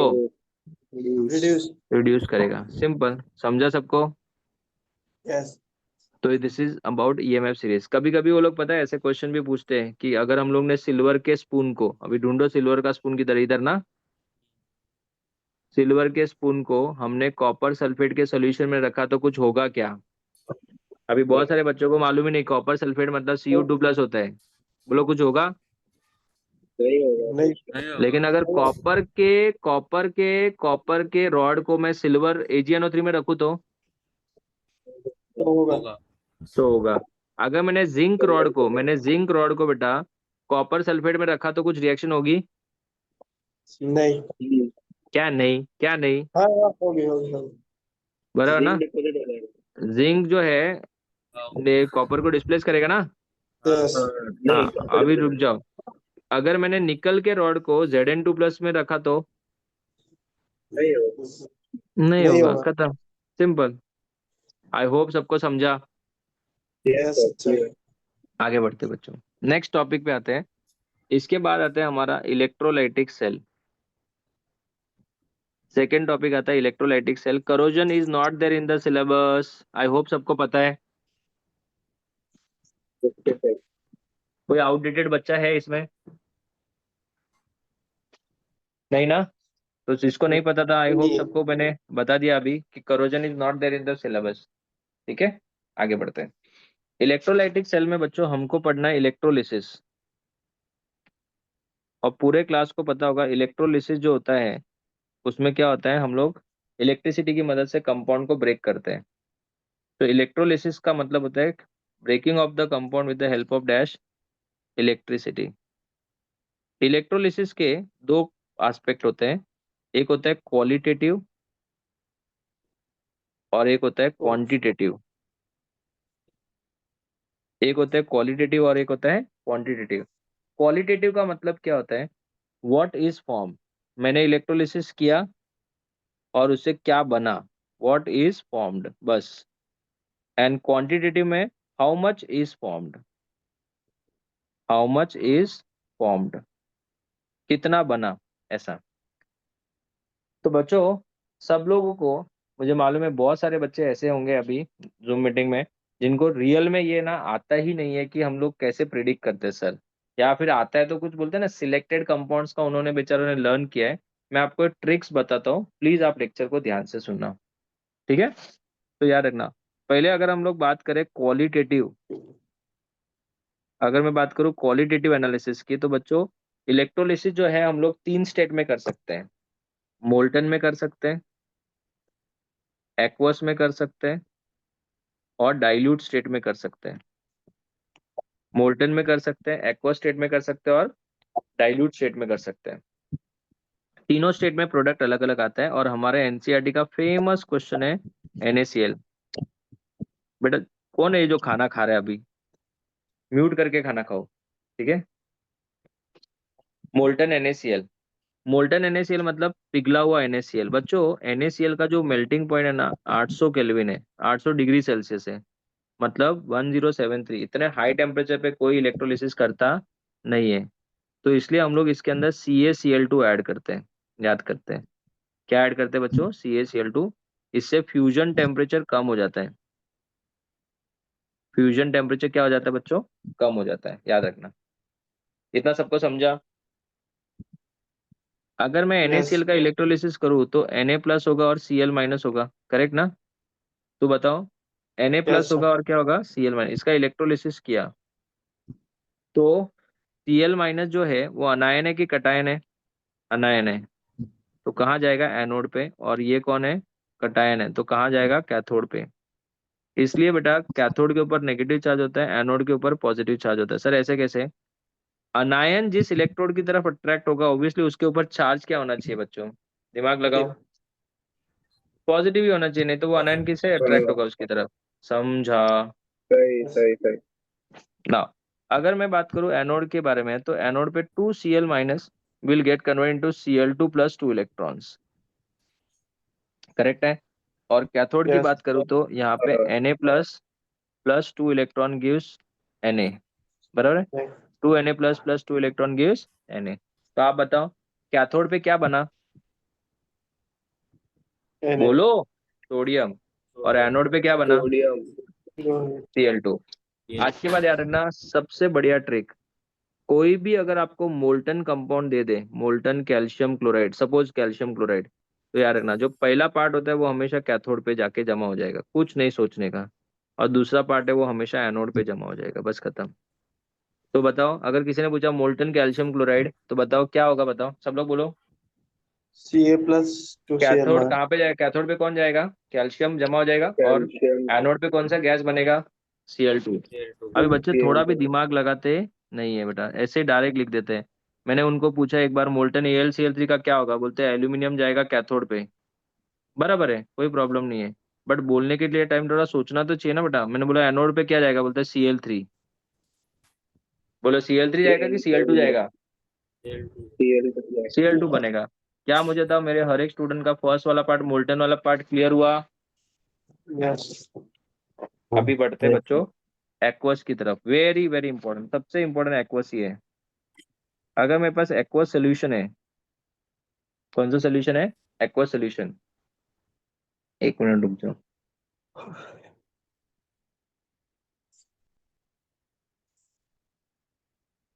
राहुल, राहुल है क्या मीटिंग में, नहीं है नहीं सर नहीं ना, नहीं। चलो ठीक है।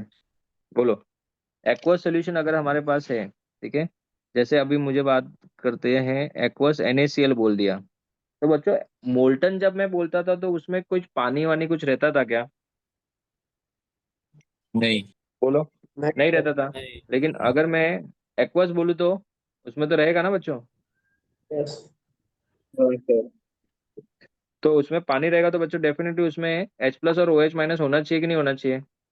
होना ही चाहिए।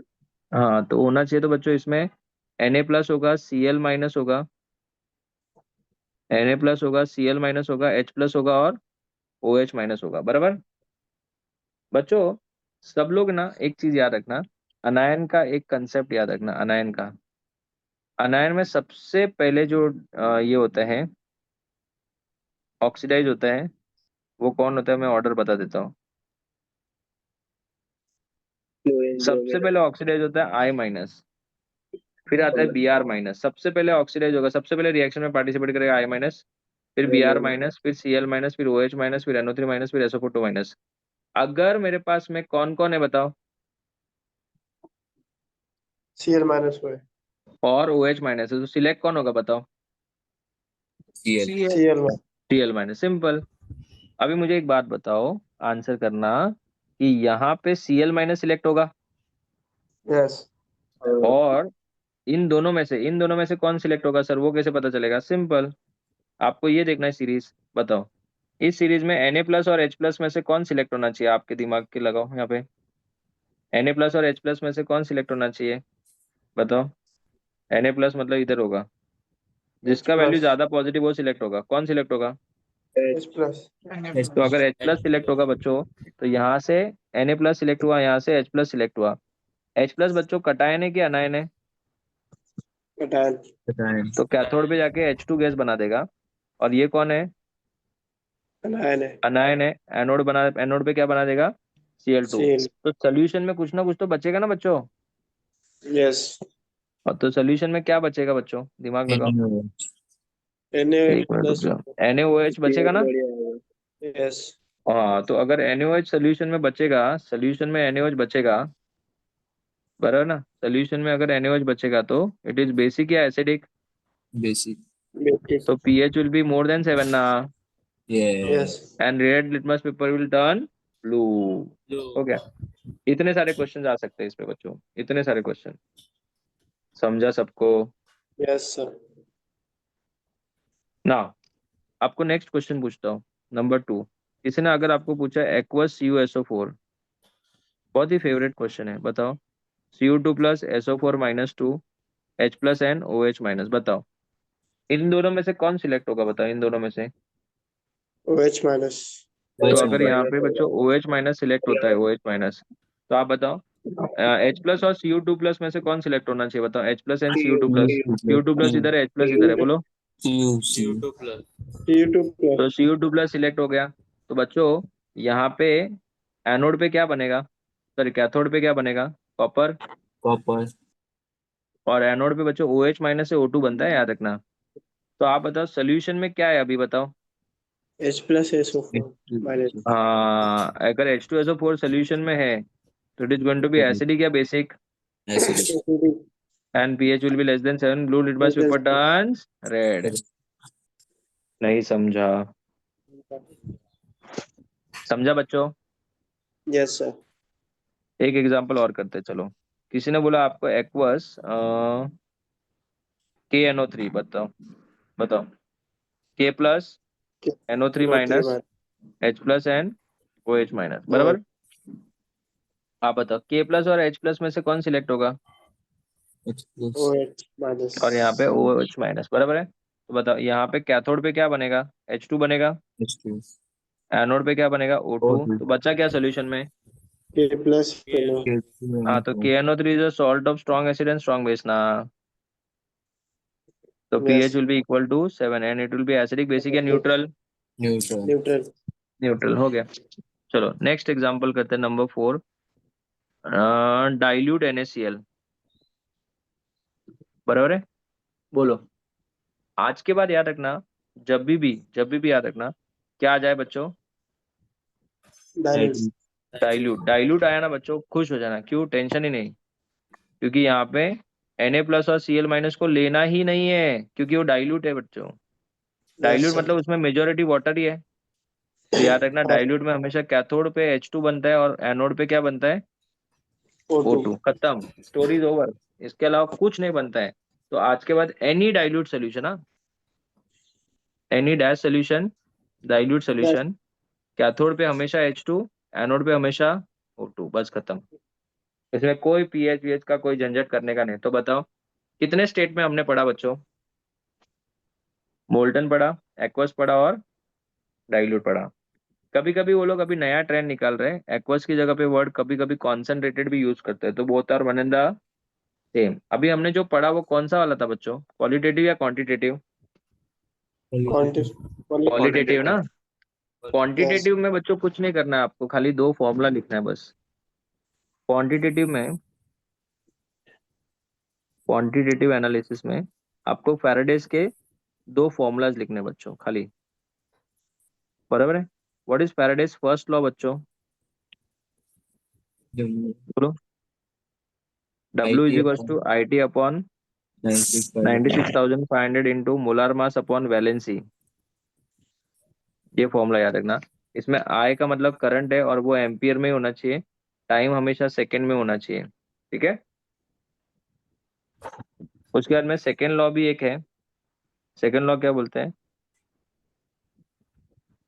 W1 upon W2 is equal to E1 current pass upon करेंगे E2। इक्वल इक्विवेलेंट वेट मिलेगा। क्या? हाँ, तो इसको इसको इक्विवेलेंट वेट भी तो बोलते हैं हाँ ना। हाँ, वही इक्वल करंट पास करेंगे इक्वल इक्विवेलेंट वेट मिलेगा। हाँ, second that law. Is W1 upon second law. W2 is equal to E1 upon E2। हर स्टूडेंट्स को बच्चों इक्विवेलेंट वेट पता होना चाहिए। इक्विवेलेंट वेट का मतलब molar mass upon valency. Value. इसमें सबसे ज्यादा ना बच्चों, सबसे ज्यादा बच्चे कंफ्यूज होते हैं हाइड्रोजन के केस में। हाइड्रोजन का इक्विवेलेंट वेट 1 होता है, ऑक्सीजन का इक्विवेलेंट वेट 8 होता है बच्चों, ये याद रखना दो। बाकी सबका तो वैलेंसी से डिवाइड करके आ जाएगा। Is that clear? Yes sir. This is very very important ना। इसके बाद आते हैं the third and the last part of the chapter, conductance of electrolytic cell. Conductance of electrolytic cell. अगर हम लोग कंडक्टेंस ऑफ इलेक्ट्रोलाइटिक सेल की बात करें, तो जो इलेक्ट्रोलाइटिक सेल है उसमें एक एनोड होता है, कैथोड होता है, और रिएक्शन अपने आप होती नहीं है, हम लोग इलेक्ट्रिसिटी पास करते हैं। तो बच्चों उसमें सबसे पहले हम लोग पढ़ते हैं कंडक्टिविटी के बारे में। आई होप सबको पता है। Conductivity is denoted by what, के। किसी को पता है कंडक्टिविटी क्या होता है? It is the reciprocal of what, resistivity. किसी को रेजिस्टिविटी का यूनिट पता है? यस सर, ओम पर क्या होता है मीटर। Ohm रेजिस्टिविटी? inverse meter inverse. Ohm inverse metre inverse ना। सर रेजिस्टिविटी ओम इनवर्स कौन सा रहेगा? ये तो कंडक्टिविटी रहेगा ओम इनवर्स। क्या बोल रहे हैं? रेजिस्टिविटी ओम इनवर्स थोड़ी होता है, तो ये तो ओम होता है ना। चलो स्टार्ट करते हैं। R is proportional to L by A. अगर मैं प्रोपोर्शनलिटी साइन हटा दूंगा तो rho into L by A हो जाएगा। तो व्हाट इज रेजिस्टिविटी, RA/L हो जाएगा। Ohm meter square upon meter हो जाएगा। तो इसका आंसर आएगा ओम मीटर, करेक्ट है। ओम मीटर। यस सर, वही बोला। अगर ये ओम मीटर हुआ तो यहाँ पे क्या आएगा, ohm inverse metre inverse. Metre रहेगा। और ओम Yes. इनवर्स को हम लोग मोह माया भी बोलते हैं, हाँ, और मोह को बेटा हम लोग साइमेंस भी बोलते हैं। सेगमेंट बोलते हैं। समझा? This is Means conductivity, it is a reciprocal of what, resistivity. इससे हम लोग किसी सोल्यूशन का, दो सोल्यूशन का कंपेयर नहीं कर सकते कि कौन बेटर कंडक्टर है। इसलिए कॉलरॉस ने एक नया टर्म लाया था, याद करो, इनफाइनाइट डायल्यूशन। जिसका नाम था molar conductivity. Molar conductivity is denoted by lambda. And उन्होंने फॉर्मूला दिया था, lambda is equal to 1000 K/1000 concentration K/c। Very nice, 1000 K/c था। तो molar conductivity is inversely proportional to dash, concentration concentration. Concentration. अगर मैं इसका ग्राफ बनाऊं तो बच्चों इसका जो ग्राफ आता है वो, एक तो आता है स्ट्रेट लाइन, बराबर ना। स्ट्रेट लाइन किसके लिए आता है, किसी स्ट्रॉन्ग को पता है? Electrolyte. Strong electrolyte. Strong electrolyte के लिए। और वीक इलेक्ट्रोलाइट के लिए क्या आता है बेचारा, कर्व rectangular आता है। yeah. हाँ, वीक इलेक्ट्रोलाइट के क्या आता है, कर्व आता है, समझा? तो अगर वीक इलेक्ट्रोलाइट के लिए कर्व आ रहा है बच्चों, तो एक होता है स्ट्रॉन्ग इलेक्ट्रोलाइट के लिए और एक होता है वीक इलेक्ट्रोलाइट के लिए।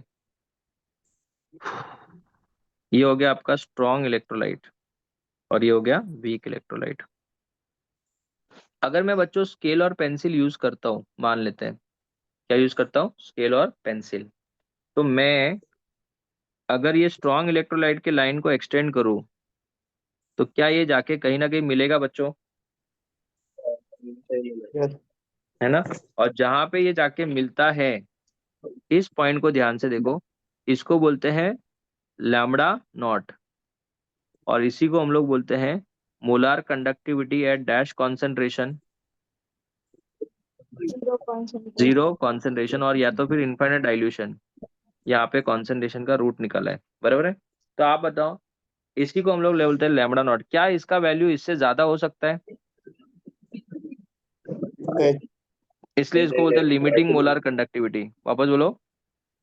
Limiting Limiting. कंडक्टिविटी। और लिमिटिंग मोलर कंडक्टिविटी अपन वीक इलेक्ट्रोलाइट के लिए कभी नहीं फाइंड आउट कर सकते, क्यों? क्योंकि ये कर्व है, अभी कर्व कहाँ जाके मिलेगा क्या पता। समझ में आ रही बात? Yes. तो बच्चों स्ट्रॉन्ग इलेक्ट्रोलाइट के लिए तो अपन लैम्बडा नॉट निकाल सकते हैं from the graph, but weak electrolyte के लिए इट इज नॉट पॉसिबल। और इसलिए हम लोग पढ़ते हैं Kohlrausch law of independent migration of ions. कौन सा लॉ बच्चों? Kohlrausch law. अब ये कॉलरॉस लॉ क्या बोलते हैं?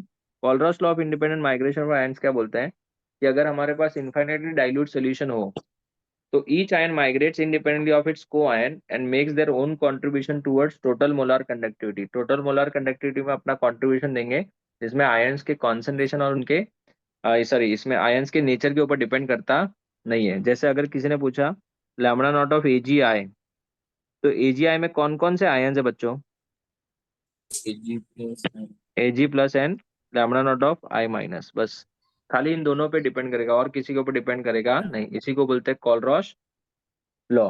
अभी इसके क्वेश्चन बहुत अच्छे आते हैं, बहुत इजी आते हैं, कोई बच्चा अगर ये मिस करता है तो मतलब बहुत बड़ा ब्लंडर है। मैं बताता हूँ आपको। वो लोग देंगे लैम्बडा नॉट ऑफ AgNO3 देंगे, मान लेते हैं एक्स दे देंगे। लैम्बडा नॉट ऑफ आपको AgI देंगे, सॉरी AgI देंगे आपको, वाई दे देंगे। And lambda naught of NaNO3 देंगे आपको और दे देंगे जेड, और बोलेंगे लैम्बडा नॉट ऑफ AgI पता करो। सिंपल बच्चों, आप लोगों को एक्स खाली ना प्लस वाई इतना माइनस फोकस में रखना है कि आपको क्या फाइंड आउट करना है, AgI ना, ठीक है। तो आपको लगता है यहाँ से अपने को Ag का वैल्यू मिल जाएगा और यहाँ से आपको किसका वैल्यू मिलेगा, I। पहले बोलो हाँ या ना। yes हाँ बट आपको नहीं लगता बच्चों, आप अगर x और y ले रहे हो तो आपको एक्स्ट्रा मुफ्त में क्या मिल रहा है? NaNO3 तो minus आप उस NaNO3 को तो हटाना पड़ेगा ना यार, तो इसलिए हम लोग इसको हटा देंगे। तो आपका जो AgI का आंसर आएगा वो क्या आएगा बता, x प्लस वाई माइनस क्या आएगा, Z z। खत्म, सिंपल। नहीं समझा? समझा। एक क्वेश्चन और करते हैं, चलो। किसी ने अगर आपको पूछा लैम्बडा नॉट ऑफ NH4OH निकालना है, लैम्बडा नॉट ऑफ NH4Cl दिया हुआ है, लैम्बडा नॉट ऑफ NaOH दिया हुआ है, and lambda naught of NaCl दिया हुआ है, करेक्ट है। इसका वैल्यू है A, इसका वैल्यू है B, इसका वैल्यू है C। आपको किसका वैल्यू निकालना है बताओ? NH4OH का। तो बताओ NH4 इधर है कि नहीं है, है। और OH इधर है कि नहीं है? मुफ्त में क्या आ गया, NaCl तो NaCl इधर दिया ना बेटा। तो minus बताओ किसको ऐड करेंगे, किसको सब्ट्रैक्ट करेंगे? AB minus A और B को ऐड करेंगे और C को क्या करेंगे, subtract सब्ट्रैक्ट करेंगे। सिंपल, समझा? बच्चों जो डिग्री ऑफ डिसोसिएशन होता है it is equal to lambda upon lambda not, मतलब molar conductivity at zero given concentration upon molar conductivity at zero concentration. इसका मतलब यहाँ पे पूरा डिसोशिएट नहीं हुआ है और यहाँ पे पूरा डिसोशिएट हो चुका है। हम लोग ने कल ही पढ़ा था के का क्या फॉर्मूला था बच्चों, याद करो, alpha square C upon 1 minus alpha ना। तो अल्फा स्क्वायर C मतलब lambda square upon lambda not का square into C upon 1 minus lambda upon lambda not, बराबर है। तो lambda square C upon lambda not का square the whole divided by lambda not minus lambda upon lambda not. ये और ये cancel होके के का क्या फॉर्मूला आएगा बताओ, lambda square C upon lambda naught bracket lambda not minus lambda. Okay बच्चों समझा? ये फॉर्मूला आपको याद रखना है, ठीक है। इसके बाद एक last and the final part आता है, आपको पता होगा शायद, सेल कांस्टेंट। याद है किसी को? यस किसी सर। भी पर्टिकुलर सेल के अंदर दो इलेक्ट्रोड का बीच का जो डिस्टेंस होता है वो कभी चेंज होता है क्या? नहीं होता है। और ये डिस्टेंस को एल बोलते हैं, और इसका जो एरिया ऑफ क्रॉस सेक्शन होता है वो भी चेंज नहीं होता है। For a particular cell it is always constant and it is L by denoted N. By B. तो याद रखना, B is given by the formula L by A. How will you define cell constant? इसी को बोलते हैं cell constant. So it is the ratio of distance between the electrode to the area of cross section of the electrode. और इसका कभी अगर unit पूछ लिया जाए तो it is metre upon metre square which is equal metre to metre inverse. Inverse. But metre बहुत बड़ा यूनिट होगा, इसलिए हम लोग जनरली क्या यूज करते हैं? Centimetre inverse. अभी थोड़े टाइम पहले हम लोग ने एक फॉर्मूला पढ़ा था, ये वाला देखो, क्या था ये? Rho is equal to R A by L ना। तो क्या मैं यहाँ पे कुछ लिख सकता हूँ? सर्कल जो किया उसकी जगह पे कुछ लिख सकता हूँ? यस अरे बोलो। हाँ, yes 1 by one by B B. लिख सकते हैं। क्या मैं इसकी जगह पे वन बाई के लिख सकता हूँ? B is equals to R के होता है। बी इज इक्वल टू के आर, हो गया खत्म। और ये जो रेजिस्टेंस ऑफ द सेल है वो हम लोग कैसे निकालते हैं बच्चों? याद करो, याद करो। व्हिटस्टोन ब्रिज प्रिंसिपल पता है Wheatstone सबको? bridge use करेंगे हाँ सर। यस, व्हिटस्टोन ब्रिज प्रिंसिपल से हम लोग किसका वैल्यू निकाल सकते हैं? व्हिटस्टोन ब्रिज प्रिंसिपल से हम लोग सेल कांस्टेंट का वैल्यू निकाल सकते हैं। सॉरी, सेल कांस्टेंट नहीं, रेजिस्टेंस ऑफ द सेल निकाल सकते हैं, उससे हम लोग सेल कांस्टेंट का वैल्यू निकाल सकते हैं। Is that clear? Yes, तो sir. बेसिकली इसमें टोटल कितने टॉपिक्स थे बच्चों? बोलो। 3 टॉपिक्स थे। कितने टॉपिक्स थे बच्चों? 3 टॉपिक्स। आई होप सबको समझा। Yes, sir. एक मिनट। Yes. एक मिनट। अभी हम लोग डिस्कस करेंगे क्वेश्चन आंसर।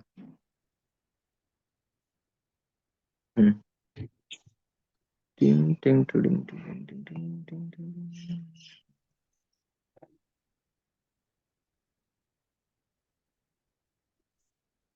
एक मिनट एक मिनट एक मिनट एक मिनट। सबको स्क्रीन दिख रहा है? Yes sir. चलो, अभी बच्चों इसमें बहुत सारे क्वेश्चंस हैं, हम लोग एक एक करके क्वेश्चन डिस्कस करते हैं। बताओ, सबसे पहला क्वेश्चन क्या बोल रहा है वो? The efficiency of the fuel cell is given by, मैंने अभी जस्ट सिखाया था, बताओ। सेकेंड ऑप्शन आएगा। Second. Delta G by delta. Yes. आगे क्वेश्चन देखते हैं। The equilibrium constant for the reaction is, equilibrium constant मतलब आपको के का वैल्यू पूछा है, और अगर के का वैल्यू पूछा है तो आपको ई नॉट सेल का वैल्यू पता है। बताइए, what is the formula for E not? के का फॉर्मूला क्या था बताओ, याद करो, मेरा शॉर्टकट वाला ट्रिक N E यही था ना? naught by 0.06. हाँ, तो 10 रेज टू, ये 10 रेज टू एन का वैल्यू कितना है इसमें बताओ? इस रिएक्शन में एन का वैल्यू 2 होएगा 2 है. इंटू 0.46। तो 2 इंटू 0.46 0.92 हुआ इसको अपॉन 0.0 0.06, बराबर है। डेसिमल डेसिमल कैंसिल कर देता हूँ। 46 इंटू 2 कितना होता है? 92 ना। 90. 92 अपॉन 6 करो बच्चों। 10 रेज टू 6 6 3 बचा, 6 5 15 point something, 10 raise to 15 point something, बराबर ना। अभी इसको करना पड़ेगा सॉल्व। 10.15 पॉइंट समथिंग कितना आएगा? ये है ना 10 रेज टू 15, खत्म हो गया स्टोरी। तो 15 ही आ जाएगा. हाँ, कितना आएगा? 15.3 ले लूं? करो करो यार, डिवाइड करो। 15 6 सर 90, 15 ही 2 आएगा ना सर, बचा, तो 15.3 ना। फिर इसको सेपरेट करेंगे तो क्या आएगा? ऐसे आएगा ना। तो 2 इंटू 10 रेज टू 15 के आजू बाजू में 10 रेज टू 15 ही एक ऑप्शन है बच्चों। हाँ. हो गया। Next question, Kohlrausch law states that dash dash dilution Infinite dilution. Finite. Infinite dilution. Each ion makes definite contribution to the equivalent conductance. Each ion makes definite contribution to equivalent conductance of the electrolyte. बराबर है? Whatever may be the nature of the other electrolyte. ये सही है। Depending upon the nature of the other electrolyte गलत हो जाएगा. ये Whatever may be नीचे the nature of the electrolyte. Conductance की equivalent conductance. Equivalent conductance. equivalent. Next, question number 4. The standard free energy for formation of the standard free energy of formation at ये क्या है? R dash. Okay ये H2O के लिए और ये pentane के लिए बराबर है. Then the E naught world for penta oxygen fuel cell. E not cell का वैल्यू निकालना है बच्चों. ई नॉट सेल कैसे निकालेंगे बताओ. डेल्टा एच दिया है क्या. ई नॉट सेल का क्या फॉर्मूला है बताओ. Delta sir G is equals to minus N F E not cell ना. बोलो हाँ या ना. करेक्ट. बताओ सबसे पहले बताओ पेंटेन का क्या फॉर्मूला होता है. C5H12 plus O2. बताओ क्या रिएक्शन होगा. 5 times CO2 6 times H2O. Oxygen कितना हो जाएगा. 10 8 16 हो जाएगा. बराबर है. तो आपको डेल्टा जी का क्या फॉर्मूला बताओ. Minus N F E not cell. Correct. N का वैल्यू कितना होगा. जितने ऑक्सीजन है उसका डबल. कितने ऑक्सीजन है बच्चों. कितने ऑक्सीजन है बोलो.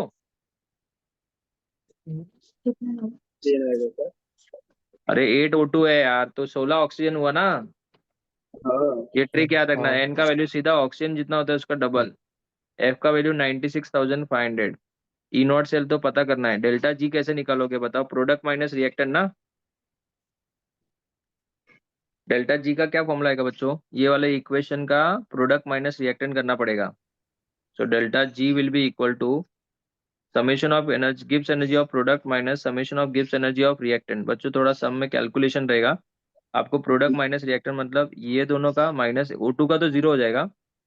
जो वैल्यू इधर आएगा वो इधर पुट करना पड़ेगा. फिर बाद में क्या मिलेगा. E not cell. ठीक है. ये आप लोग कर लेना calculation. On the basis of the following E naught values of the strongest oxidizing agent. बच्चों स्ट्रॉन्गेस्ट ऑक्सीडाइजिंग एजेंट कौन होता है जिसका ई नॉट वैल्यू ज्यादा पॉजिटिव या कम नेगेटिव पॉजिटिव. ज्यादा पॉजिटिव। ज्यादा पॉजिटिव ज्यादा किसका है या तो फिर कम नेगेटिव बोल दो. बताओ. Fe बोलो कौन आएगा. Fe3+. Fe3+. क्योंकि उन्होंने कौन सा पूछा. स्ट्रॉन्गेस्ट ऑक्सीडाइजिंग एजेंट पूछा है. और बाय द वे यहाँ पे ये ऑक्सीडेशन पोटेंशियल दिया बच्चों. बराबर ना. बोलो हाँ या ना. हाँ तो बच्चों मुझे बताओ यहाँ पे क्या आएगा इसका आंसर. इसको उल्टा एक करना सेकंड पहले पड़ेगा। रिवर्स तो करेंगे ना. हाँ पहले उल्टा करेंगे। और अगर रिवर्स करेंगे तो क्या आएगा बताओ. रिवर्स करेंगे तो बच्चों ये वाला ज्यादा पॉजिटिव हो जाएगा ना. वही और कर ज्यादा तो पॉजिटिव होगा तो Fe+3 बराबर है फिर. समझा. वही तो बोला। हाँ. अभी बता ये जो क्वेश्चन मैंने स्क्रीन पे लिखा है क्या ये हमने ऑलरेडी किया हुआ है.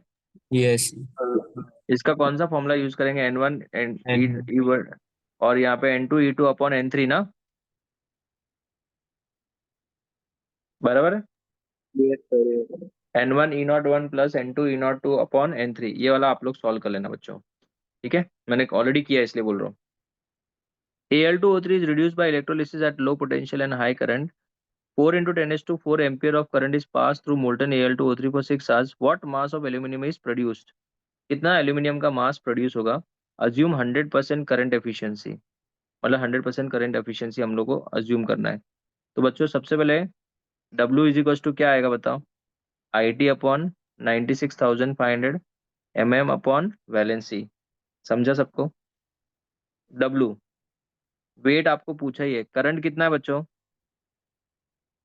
4 into 10 to 4. टाइम कितना है. 6 hours. 6 into 3600 96,500 into molar mass कितना है 27. वैलेंसी कितना है बच्चों 3 ना. तुम लोगों को कुछ समझता है क्या. yes sir. तो इसका Yes. कैलकुलेशन बताओ। 3 1 जा 3 9 जा, इसके 2 0 कैंसल, बराबर है बच्चों। और कुछ कैंसिल तो नहीं है। 6 4 जा 24, 24 इंटू 36 इंटू 9 इंटू 10⁴ को 10�3 इंटू 10 कर दूं। 965, 965 इंटू ये तो ऑलमोस्ट सेम ही हो जाएगा, 1 पॉइंट समथिंग आएगा। तो इन चारों को मल्टीप्लाई करना पड़ेगा।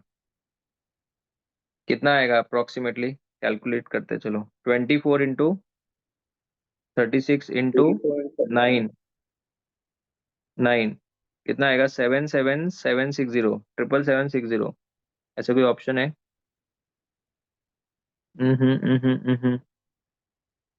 कैलकुलेशन ही किया ना हमने, गड़बड़। रुको वापस करता हूँ। परफेक्ट नंबर लेते हैं। 4 into 6 into 36 into 9 divide by 965, 8.08। हाँ यार, ऑप्शन ए आएगा बच्चों।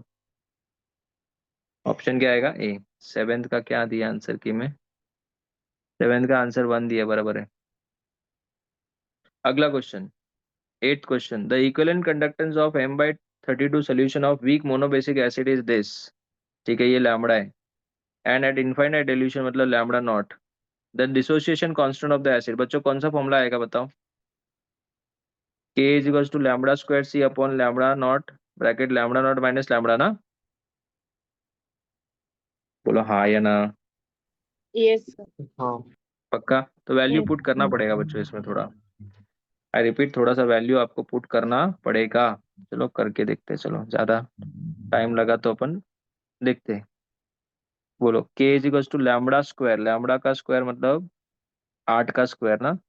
8 इंटू 8 इंटू सी मतलब 1/32 हो जाएगा, अपॉन लैम्बडा नॉट मतलब 400, 400 माइनस लैम्बडा, लैम्बडा मतलब कितना? 8 ना।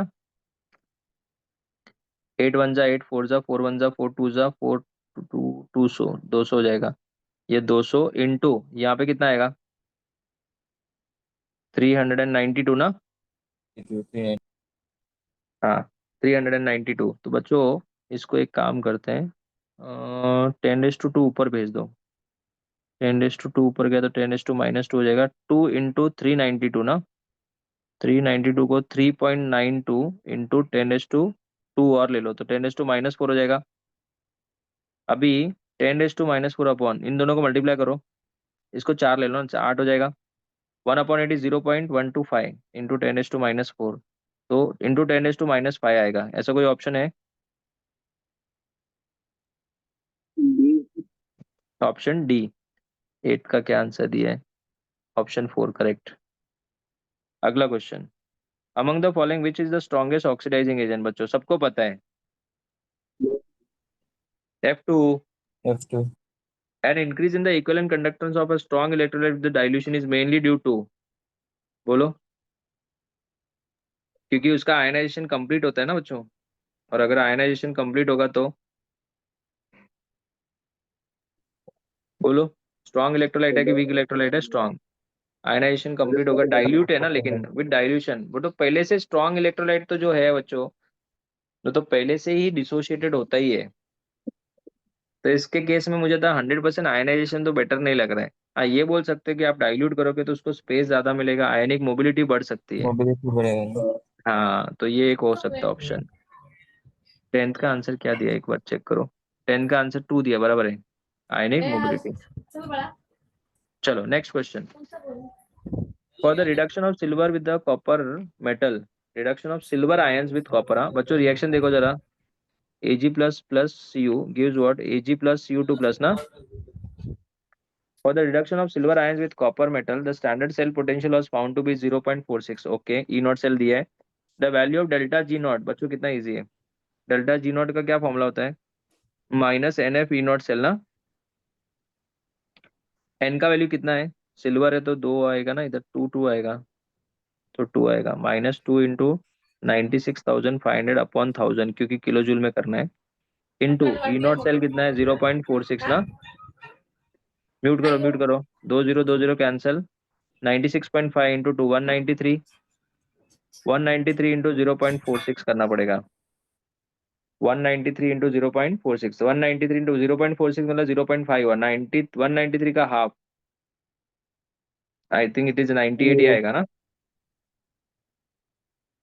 बराबर है क्या? 89 89 हाँ सर आएगा। वही। एक मिनट जरूर, 193 इंटू 0.46, 88.7 आता है, मतलब 89 ले लेते हैं। किलो ये जूल। और ये सेम ही है ना, नहीं ये जूल सर है ना, किलो जूल है ना। किलो जूल आएगा आंसर।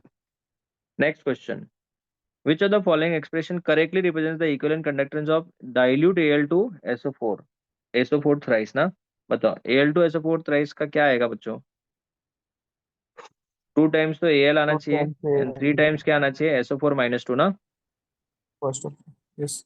लेकिन इसमें एक प्रॉब्लम है ना बच्चों, ये इक्विवेलेंट बोला है और हमारे सिलेबस में इक्विवेलेंट नहीं है, सिर्फ मोलार ही है।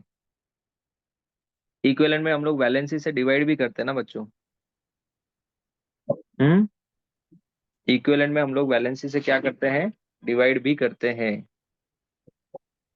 तो बच्चों इसमें वैलेंसी से अगर हम लोग डिवाइड करेंगे तो क्या बैठेगा आंसर, बताओ? वैलेंसी से डिवाइड करेंगे सेकेंड आएगा। मतलब ऑक्सीडेशन, तो इसमें तो सिर्फ आयन्स ही लेंगे, फिर तो आयन्स ही लेंगे फिर तो, इसमें हम लोग फिर आगे के स्टोइकियोमेट्रिक कोएफिशिएंट नहीं देंगे। समझ में आया? अगर इक्विवेलेंट पूछा पूछा तो सिर्फ आयन्स का ही लेने का, फिर उसमें हम लोग नहीं लेंगे उसके स्टोइकियोमेट्रिक कोएफिशिएंट को। क्यों? क्योंकि इक्विवेलेंट कंडक्टेंस में डिवाइड बाय वैलेंसी भी आते हैं। Next question, EMF of the following cell, क्या आएगा बच्चों आंसर? कौन सा बेस्ट आंसर है बताओ? Oxidation potential of anode minus reduction potential of cathode, गलत। क्यों? Oxidation potential of anode plus आना चाहिए था reduction potential of cathode, anode plus reduction potential of cathode, B जहां पे आ रहा है वो राइट आंसर है। अभी देखना है अपने को, ए तो नहीं है ना राइट, तो बच्चों आंसर डी हो जाएगा, खत्म। समझा? 13 का क्या दिया है? डी बराबर है। अगला क्वेश्चन 14 देखो जरा, द स्टैंडर्ड इलेक्ट्रोड पोटेंशियल, बच्चों रिडक्शन ही वैल्यू है, दूसरा भी रिडक्शन है, these two couples are in the standard state are connected to make a cell, the cell potential will be, बच्चों इसमें से एनोड कौन और कैथोड कौन कैसे पता चलेगा? मैंने आज ही सिखाया था, जिसका वैल्यू ज्यादा ज्यादा रिएक्टिव है। नेगेटिव वो एनोड हो जाएगा, तो इसका मतलब ये एनोड है, तो ये क्या है? कैथोड है। समझा? तो cathode minus anode 0.75 minus of minus point eight 0.74 nine कितना आएगा? Point eight nine 0.89। हो गया, इजी था। Yes sir. क्या ये 15 वाला क्वेश्चन हमने ऑलरेडी किया है इस टाइप का बच्चों? हाँ हाँ। Yes sir. Next question number next आते हैं, the gives energy for the decomposition of Al2O3 this फलाना ढिमका, the potential difference needed for this, simple. आपको डेल्टा जी दिया है, delta G is equal to minus N F E not cell, बराबर है। 960 is equal to n, n का value कितना है? कितने ऑक्सीजन है बच्चों, बोलो? दो। तो इसका एन कितना हो जाएगा? 4 into 96500 into E not cell कितना दिया है? ई नॉट सेल हमको पूछा है, सिंपल। अभी बताओ, यहाँ पे ई नॉट सेल कितना हो जाएगा? 960 अपॉन 4 इंटू 96500, ये और ये कैंसिल हो जाएगा। अब इसको कैलकुलेट करेंगे तो कितना आएगा बताओ? वन जा और ये 10 जा समझ ले देते हैं, 1/40, 1/40 करूंगा तो कितना आएगा? जीरो इसमें एक सेकेंड किलो जूल है ना, तो डिवाइड बाय 1000 भी आएगा ना, 1000 आएगा तो 20 कैंसिल, यहाँ पे 9600 हो जाएगा, रुक जाओ, 9600 अपॉन 4 इंटू 965, करेक्ट है? 9650, ये वन जा अप्रोक्सीमेटली 10 जा हो जाएगा, 10/2 2.5 आया क्या? ये था, कितना आएगा? 2.5, 16 का क्या दिया है? थर्ड बराबर है। 17 क्वेश्चन, द मोलार कंडक्टिविटी, ये तो बच्चों इजीली तुम लोग कर सकते हो, ये देखो ये तीनों का वैल्यू दिया है और इसका पूछा है बच्चों, किसको किसको ऐड करेंगे, किसको सब्ट्रैक्ट करेंगे, बोलो यार। HCl और इजी है। वो प्लस कर देंगे, वो NaCl माइनस कर देंगे। हम्म HCl और सोडियम एसीटेट वो प्लस कर देंगे और NaCl माइनस कर देंगे। Correct, simple. कितना आंसर आएगा कैलकुलेट करके बताओ सब लोग।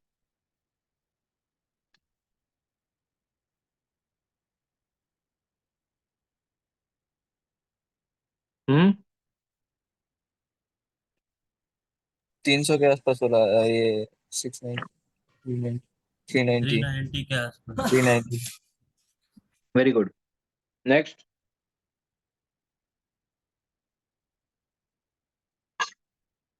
ये सबका रिडक्शन पोटेंशियल ही है ना।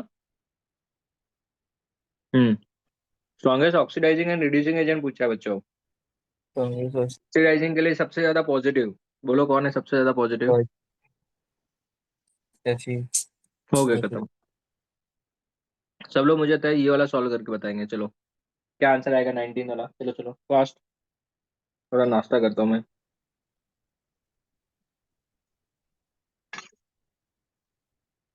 पहले ही है सर, पहले ही हम्म है, पहले ही है।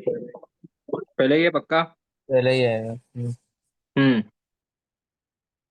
अभी सब लोग नेक्स्ट वाला सॉल्व करो, 20 वाला। बटन सेल नहीं है ना अपने को।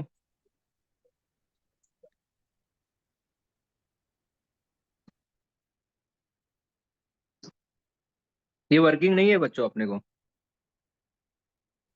1.34 है क्या? हम्म 1.34 है। सिल्वर वाला अपना किधर है, बटन सेल का वर्किंग किधर है सिलेबस में। हम्म उन्होंने एक्चुअली न्यूमेरिकल पूछा है। चलो सॉल्व करते हैं। क्या पूछा है रीड करो। ये एक रिएक्शन है बराबर। If the half cell potential are dash and dash, okay ये और ये दिए। The cell potential is simple है ना।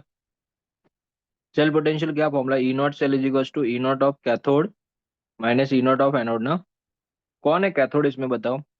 Zn से Zn2 प्लस हो रहा है तो वो एनोड है। माइनस अब माइनस 0.76 प्लस हो जाएगा और ये वाला हो जाएगा 0.34। ऐड करो बच्चों कितना होता है। 1.1 है। 1.1 परफेक्ट। नेक्स्ट, अगला question 21 is very important. The hydrogen gas electrode is made by dipping the platinum wire in a solution of HCl of pH 10 and by passing the hydrogen around the platinum wire at 1 atmospheric pressure. The oxidation potential of the cell would be। Hmm pH 10 है तो बच्चों कितना आएगा आपका formula, E not of H2। Plus वाला formula use 0.059 करेंगे कि minus वाला। प्लस वाला यूज करें, प्लस वाला। ऑक्सीडेटेड। प्लस तो वाला। 0.0592 का मुझे था 0.592 हो जाएगा। हाँ 21 का आंसर क्या दिया देखो जरा। 21 का सेकेंड करेक्ट है। 22 now. At 25 degree Celsius the molar conductance of 0.1 molar aqueous solution of ammonium hydroxide is this. मतलब ये आपको दिया लैम्बडा वैल्यू, ये दिया आपको concentration. And at infinite dilution the molar conductance is lambda C, sorry lambda naught. The degree of ionization बच्चों easy है तो बोलो, lambda C upon lambda naught ना, इनटू 100। बताओ what is lambda C. 9.54 upon 238 into कितना 100 ना। 954 को 238 से डिवाइड करेंगे तो मुझे लगता है लगभग 3 जा आना चाहिए या 4 जा। 4 के आसपास होना है। 4 के आसपास होइएगा, परफेक्ट है। अगला question, the wait of silver displace by quantity of electricity which displace 560 5600 ml of O2। बच्चों ये आपका सेकेंड लॉ से हो जाएगा सॉल्व। ठीक है, मैं इसको सॉल्व करता हूँ देखना। Weight of silver upon weight of O2 it is equals to equivalent weight of silver upon equivalent weight of O2। What is equivalent weight of silver, 108 divide by 1, 108 ही होगा। ऑक्सीजन का कितना होता है 8 ना। हम्म वेट ऑफ सिल्वर आपको पूछा है, वेट ऑफ ऑक्सीजन निकालना है बच्चों। 5600 ml मतलब कितना मोल्स हुआ बच्चों।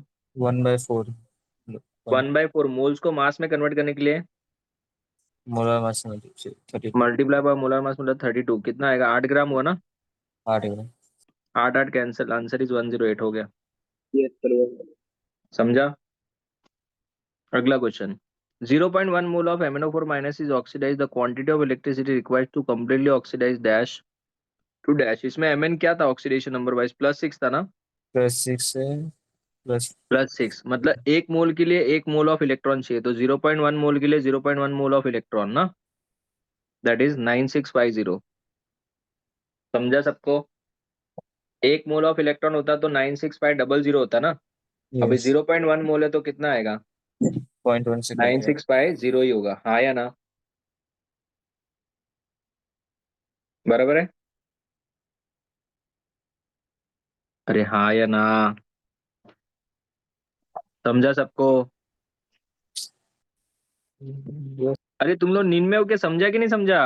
हाँ ना, नेक्स्ट क्वेश्चन, डेल्टा जी दिया हुआ है आपको, केएसपी पूछा है बच्चों, इसको कैसे सॉल्व करेंगे? डेल्टा जी नॉट का क्या फॉर्मूला है? 0.0592 अपॉन एन लॉग के ना, जीरो माइनस था ना ये देखो ये वाला formula.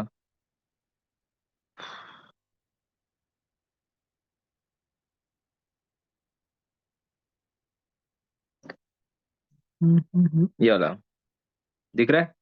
E not cell, E not cell is equal to positive है 0.0592 upon N log K, right? अभी यहाँ पे आपको ये दिया हुआ है, कितना दिया है? 63.3, 0.0592 अपॉन एन, एन का इनोड दिया है। ई नॉट किधर दिया है?